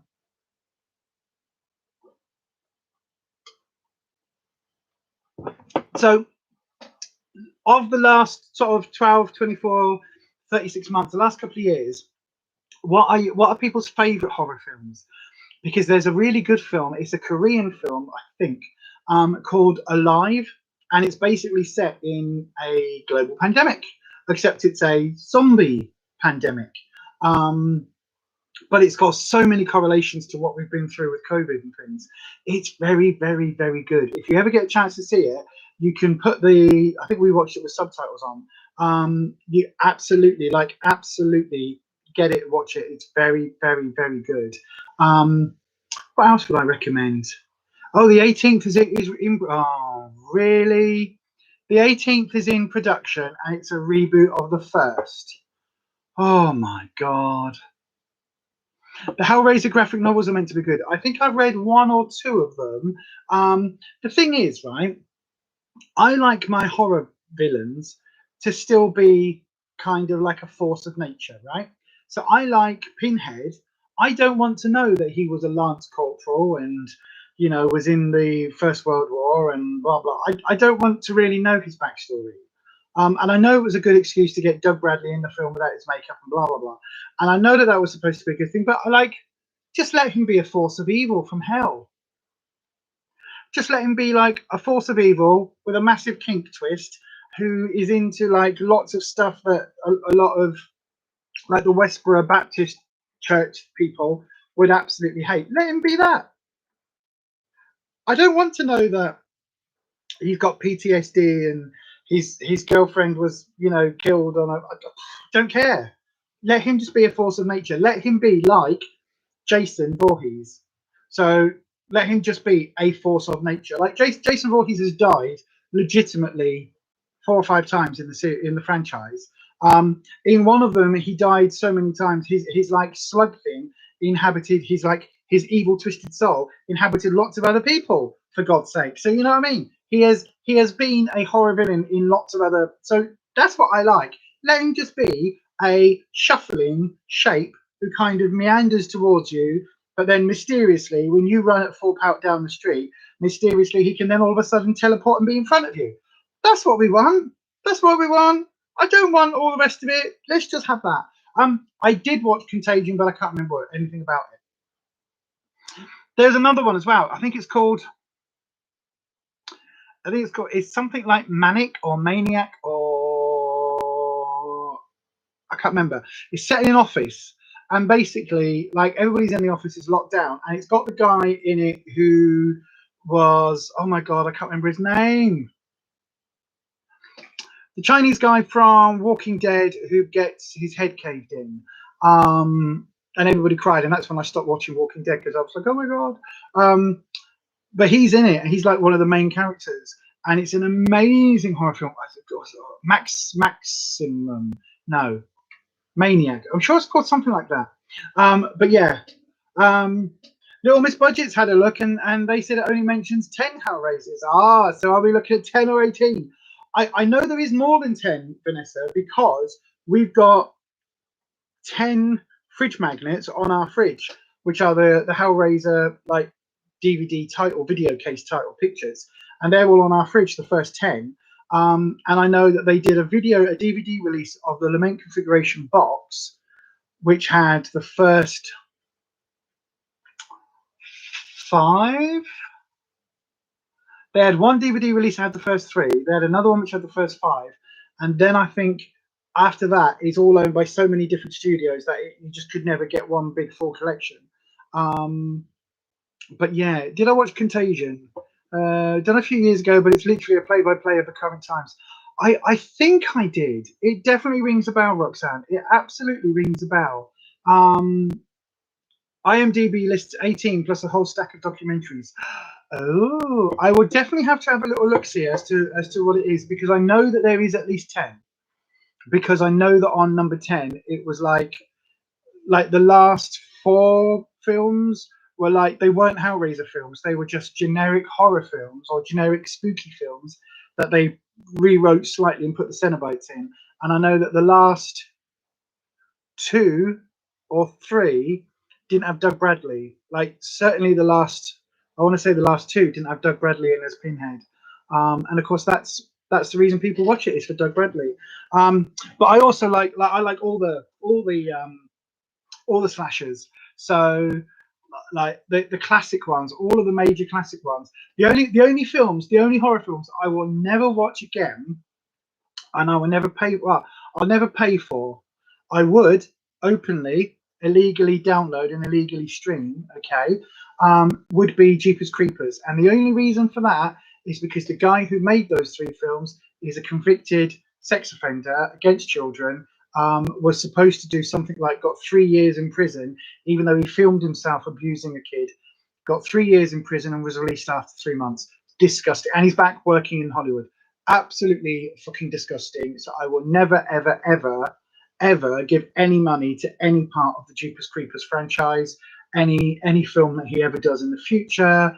I will never buy those. I probably would now never rewatch any of those films, just because absolutely not. But the other one I was going to say, because it came out at the same sort of time as Jeepers Creepers, was Final Destination.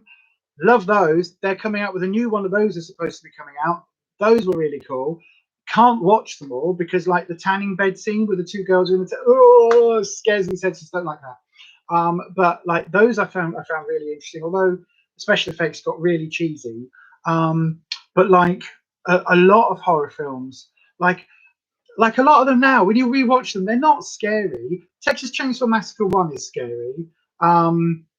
The one of the remakes is all right, but when you then start looking at it, like, it's just a weird franchise, Texas Chainsaw Massacre, because it's got such a weird. Have a look on, if anyone's into horror films, right?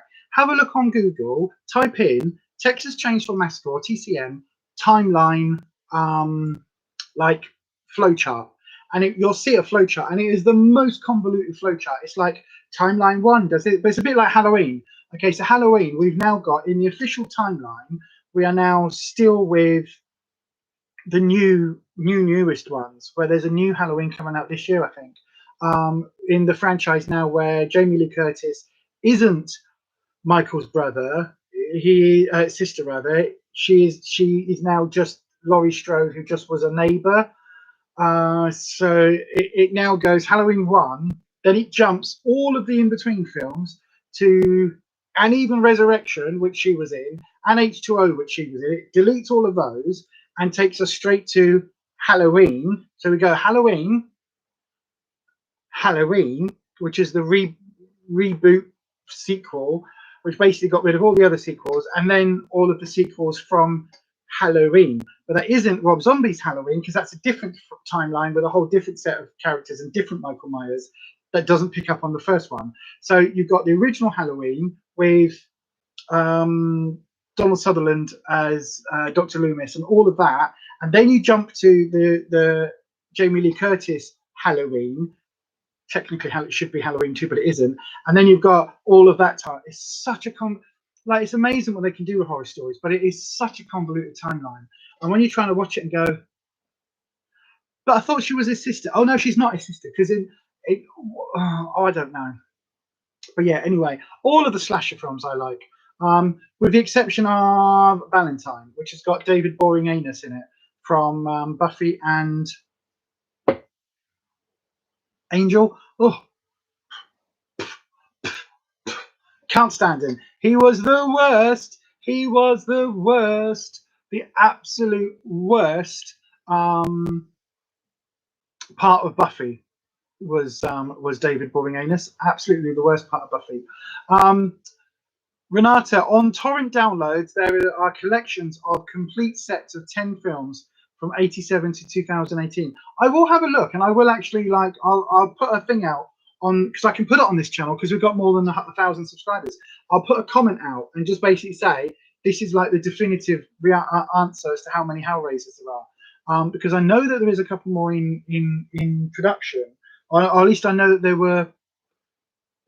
I don't remember if the reboot that you're talking about is the reboot that I'm talking about either. 2001 Maniacs, that's a great film. Isn't that another Rob Zombie? I think it is, isn't it? Isn't that part of the... Oh no, I'm thinking House of Thousand Corpses. But isn't Maniacs part of that series? I can't remember. I like the Rob Zombie, the 3 Rob Zombie... Captain Spaulding. Is it Captain Spaulding, the bald guy with the clown makeup on? Like that trilogy of films, I really like those. But yeah, any of the old slasher films, like all of them. Friday the 13th, So that's Jason. Freddy, I loved. Michael Myers, I loved. Leatherface, I loved. Chucky, I loved. The Sleepaway Camp, I loved. For My Sins, very good. Silent Night, Deadly Night, I loved. The Leprechaun franchise, I loved. Ice Cream Man, oh, it's so bad. It's so bad. He's got blood on his face, and like another one of the cancers goes, "What's that on your face?" And he goes, "It's my grenadine. It's my grenadine treats." Who did 2001 Maniacs then? What am I thinking of? Who's 2001 Maniacs? I know it.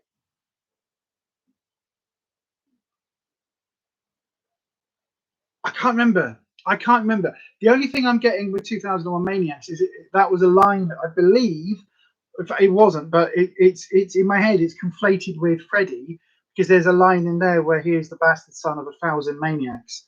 But that's what's conflating in my head. I don't know now. You see, I'm going to pick up my phone and have a little look. See, what can we have a look see at? Let's have a look. What was it called? 2001 Maniacs. You watch. My brain is going to go, oh yeah, any second. 2000. No, not 3001. That's the final Space Odyssey one. 2001 Maniacs. Who is it? Who is it? Who is it? As soon as I get the case, I'll recognize it. No, that's not that case. Yeah, it's this one. Who is it? Tim Sullivan's. Yes, that one. That one. Yes. You love the original Nightmare on Elm Street. You got the box set for half price a few years back. I saw it and went, mine. I got one of the box sets because there's one box set which I think has the first 5 or 6 films in. It doesn't have all of them, but it does have, like, it's got a lot of them in. So yeah, I think I've got one of those box sets as well. But it's like I did have one of the Hellraiser box sets at one point, but they only had, like, I think 4 or 5 of the films in. I really wanted a Lament configuration box at one point. I really wanted one, but you know, hey ho. I've got a couple of puzzle boxes that are no way in any way, shape, or form as complicated as that, but I really did want one for a while. Oh, can you see how I started this this chat, right? I started this stream so stressed because of technology, and I've ended it so chilled out because of my 2 cups of coffee, which always, you know, get my caffeine levels back up, stimulate my brain and my body, and artificially give me that boost until I crash later, and then I'll crash heavily. But you know, hey ho. But also talking about horror films, especially the schlock horror films, like, I don't want to watch a film where somebody is absolutely tortured and it looks really realistic. That doesn't do it for me. But watching something where, you know, like a teenager is on the bed and they get stabbed repeatedly by somebody in a hockey mask or a Bill Shatner mask. Can't remember which one it was. I think it was a Bill Shatner mask. I think it's Halloween. And then the bed folds up and they're basically, their head is here, their legs are here, and they're facing downwards, and they end up being folded up like that, backwards V. And then their leg, because it's such a bad wobbly effect, their leg does this because it's made of rubber. Such a funny thing. And the other bits I really love. You know, when they go, like, you go, oh look, they go like this. They go, oh look, there's the body, and it goes, and their eye twitches. I love that. I love it where they either didn't have the money or they didn't have the time in the editing to actually either cut around the shot where the eyeball moves. There's a couple of films like that. Oh, so funny. But also I love watching like the 80s and 90s horror films where when you watch them back, you're like, they were in that film with Arnold Schwarzenegger. Oh my god, they were in that film with Martin Scorsese. And oh my god, they were in that TV show, because they were all in like all the cheap horrors. You know, like Johnny Depp in Freddy 1. So Johnny Depp in Nightmare 1, and Christian Glover was in one of the Halloween's Freddy films as well. I think he was actually. Yes, he was, because he was in the camp one, wasn't he? He was in the gay one. But also like LGBT History Month, no, LGBT Pride Month. But the Pride season would normally start around now. But like, of the gay type horror films and gay like underscore horror films, you've got things like Hellraiser, which have that kind of BDSM kind of homoerotic kind of elements in there. Less so in the later ones, but in the first one, there's a couple of moments. Is there? Well, I guess maybe with Pinhead being a bit kink, but it's more about kink rather than it is about sort of homoeroticism. But then you've got things like in in Nightmare. Is it Nightmare 3? Which has got the Christian Glover character in, who is basically spends most of his time in a pair of what are they called, tighty whities? Is that what they're called? Like white briefs, and it's all like very gay coded. So that he's very like he's the obvious gay character, but he isn't. And then there's films like Hellbent, which is an amazing film set in New Orleans at Mardi Gras about a series of gay characters who get killed off by a serial killer. So it's basically any other slasher film, but they're all gay characters that get because they're at a party. Little Miss Budget, you got them all in a box set with lots of extras, but you did have to buy Freddy versus Jason separately because it's a different studio. Yeah, it's a different studio.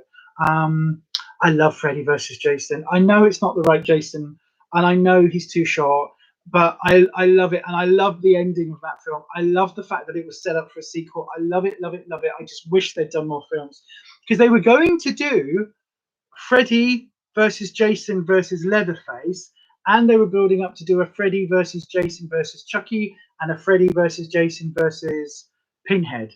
All of those films, like they were all in the works because Freddy versus Jason did serious bank, did serious money for the studios, but because all the rights are owned by everybody, like it's before the days of Disney owning everything and before the days of like Marvel, because obviously now Marvel owns everything. But they can't use Spider-Man. They have to get permission from Sony, and they can't use the Hulk because he's owned by Sony. So they can use him, but not in his own like separate film, which is why the Hulk film was in 3 Marvel, all of that, right? So they were trying to do. I would have loved to have seen like back when Child's Play Chucky was still quite in that kind of Bride of Chucky, Seed of Chucky like zone element, more like Bride, where it was quite kind of like knowing. That I loved, but the idea of Pinhead going up against Freddy, going up against Jason, so you've got these 3 different kind of versions of hell. I like how they did it in Freddy Jason, where they got Freddy to bring Jason back to then start killing people, which gave them nightmares, which brought Freddy back, for then Freddy versus Jason to fight. Like they could have done that same thing, but they could have had like they could have had Freddy, because he's potentially could have been in a sequel. Let's put it that way. If you haven't seen it, spoilers. I mean, the film's like 15 years old, so if you haven't seen Freddy Jason, like go and watch it. Turn me off. Go and watch it because it's good. But at the end, where he's like he winks to his headless body, bodiless head, his chopped off head winks. It was designed to set up a sequel. What they could have done is they could have got Freddy to basically he's fought Jason. Now he hasn't got any powers because he's now like a disembodied head, a disembodied spirit. So what can he do? How can he get back? He can make a deal with the Leviathan from the Hellraiser series, or he could come back but as kind of almost like a Cenobite through the Lamont configuration box. That would have been really cool. And then you have Freddy with all of his dream powers going up against the unstoppable, unkillable force of nature that is Jason, going up against the sort of kink master with all of the Cenobites and the hell demons that is Pinhead. That would have been amazing. That would have been seriously amazing. I don't know how you could have got Leatherface into that, because obviously Leatherface is just a human.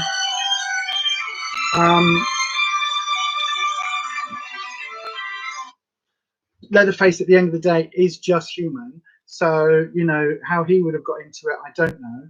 But then you've got the other things where you're like, well, what about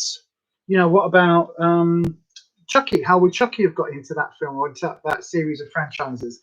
And you're like, well, actually, they could have got him in via this voodoo curse. So they could have got him doing kind of the, I can't remember I used to know the chant off the top of my head, but they could have brought that in. But then there was also talk about them doing a Freddy, Jason, Evil Dead. That would have been amazing. That would have been so amazing. But anyway, I know, right? I'm just geeking out about horror films. I don't normally get to talk about these things. At least some people in the chat are knowing them. They do need another one where Freddy comes back. The film left it very open. Well, they've done that now because they've completely recast. There's a brand new Freddy. Like there was a brand new Nightmare on Elm Street. So not New Nightmares, because that was a good film as well. But the like another Nightmare on Elm Street one, awful, awful, awful, awful. They made Freddy look like an actual burn victim. They completely put him as a child molester, whereas in the first films it was kind of hinted at, but you know he killed the kids, but did he actually do anything else? It's kind of not really put into concrete. Whereas in the new film, it absolutely is, which I didn't need to see or know. And it's just it hasn't got the same like the new films. Like it takes it really seriously. Like, oh, we need to give Freddy his motivation. No, why can't you just be evil? Just make him evil. He's evil. He kidnapped and killed a load of kids. He's evil, and then he died and came back, and now he's in the nightmares, and he can put his head through a latex wall and drag people in the bathtubs and things like that. Well, just leave it at that. He can play Jason Voorhees like a pin machine, bouncing him around a boiler room. That was so cool. Renata, but by the complexity of the rights, films like Ang Lee's Hulk can come into existence. They can. I didn't mind the Ang Lee's Hulk. I think it lacked time and money on the special effects. I think that's what did that for me. I think it needed more time and money on the CGI. Ade Due Dambala, give me the power, I beg of you. Richie John, I love you to bits. Yes, that is exactly it. With an amulet hanging around your neck. Yes. Ade Due Dambala, give me the power, I beg of you. And then you pop up and then suddenly I'm in a Tiffany doll. I know, right? See, Bride of Chucky, people hate it. I love Bride of Chucky. I absolutely love it. I think it's got the perfect kind of oh my god, Vanessa, I forgot there was a TV show. Nightmare on Elm Street TV show. I forgot about that. I remember watching it as a kid as well. I forgot about that. But yeah, like Bride of Chucky, I love. Seed of Chucky, I quite like, although it's you can tell it's shot in Romania rather than being shot in the US. It's like this is Romania pretending to be America. That's the only bit of the film that doesn't really kind of stand up for me personally. So it's very shot in a very odd way in some way. It's almost like they've shot it on video and then like color corrected it and put the color filters on to make it look like it's shot on old film stock. Didn't really work for me. But in the latest Chucky film, where they went back to it being horror, that was really good. Not the one with Mark Hamill in the AI Chucky, but the proper one. That was really good. Really like that. That was really interesting because they had Brad Dourif and his daughter, who basically Chucky Soul ends up in. That was really, really good. Because it was like, oh, Chucky is now in a human body, but it's in a woman's human body. Is he going to go back into a doll? Is that like, are we now going to have a whole series where her and Tiffany are now going off and killing people? That could be really interesting, but they never did anything follow up to that. But thank you. Just seeing that in the chat. Ade Due Dambala, give me the power, I beg of you. That makes me smile a lot. It's like the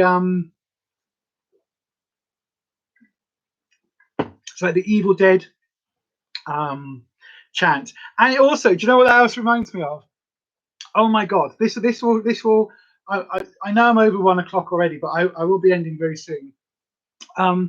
Does anybody remember? I think it came out in '97. It's a CD. It's an album called Adiamus by Carl can't remember.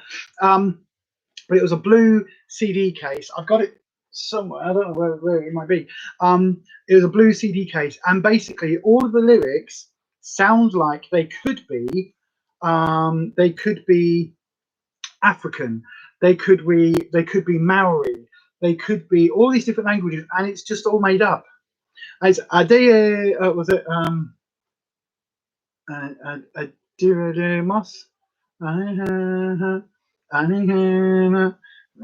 Anyway, yeah, go and don't listen to me singing it. Go and like have a look, Google it, YouTube it. It's very, very, very, very good series of music. Right, which one, Richie John? Because you said the 2019 Child's Play film was a big disappointment, a bit too cheesy. Which one? Because there was two films that came out almost simultaneously. There was the one with Mark Hamill as like, this is Child's Play. It's that must be the one you're thinking of. Child's Play. Hello, I wasn't even called Chucky. Was it called Buddy? My name is Buddy. I am an AI, and I am your friend till the end. But I'm also going to kill you because I am a malfunctioning program. Meh. I really like Charles Lee Ray being or Chucky being the disembodied spirit of a serial killer or a murderer or a thief, whatever he was. I can't remember because they changed his backstory a few times. But I like the fact that he was dying, and through mystical Ade Due Zambala, give me the power. I like that through voodoo, he then inhabits a doll.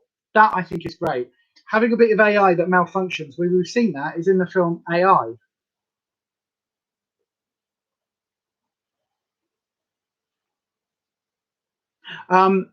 Ness, you love Beetlejuice. You see, I like Beetlejuice. I don't love Beetlejuice. I like the character of Beetlejuice, but it's a little bit. I don't know. It's one of those films that I really like. Do you know what? I remember it. I remember it more fondly than when I actually watch it. It's like my memory of it takes out. There's this whole like the whole middle bit and the whole bit where they're like trying to stop the people coming in and oh, it's boring. I like all the bits with Beetlejuice and Lydia and the whole hell thing and like the marriage and the all of that I really like. But there's just this middle bit that kind of whenever I rewatch it, it's just like it's not very good. The one where Chucky is connected up to the internet via an app, yeah, that's the one with Mark Hamill doing the voice, not Brad Dourif. So basically, that film came about, right? The people who made the original basically split, and so I can't remember the guy's name. The guy that basically has written Henry Mancini, something. No, that's a musician, something like that. Anyway, the guy who did the first film and all of the films, he is doing the TV show, and he did the reboot with Brad Dourif and his Chucky Soul going into his daughter.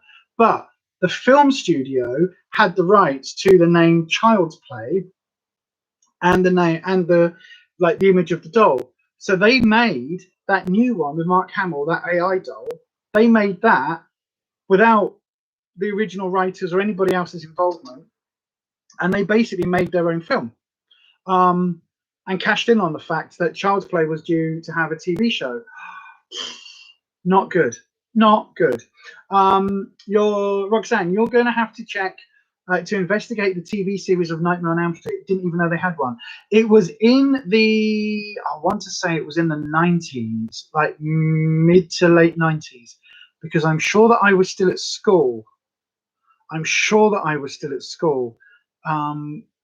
When it was on, because I'm sure that it was on Sky, because I wasn't able to watch it, but my friend had Sky and I saw them at theirs, or saw a couple of them at theirs.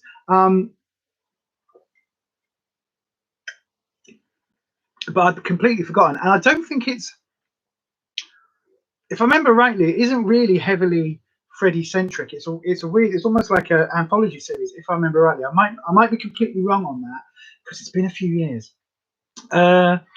Richie John just looked up the cast. Yes, the one with Mark Hamill. There you go. Yeah, I knew it was Mark Hamill. As soon as I recognised his voice because he sounds like the Joker in everything. I know he's Luke Skywalker, but he's also the Joker, arguably the best Joker in anything ever. Come for me, at me. I'll have ya. I'll have ya. I'll have ya. He's an amazing Joker.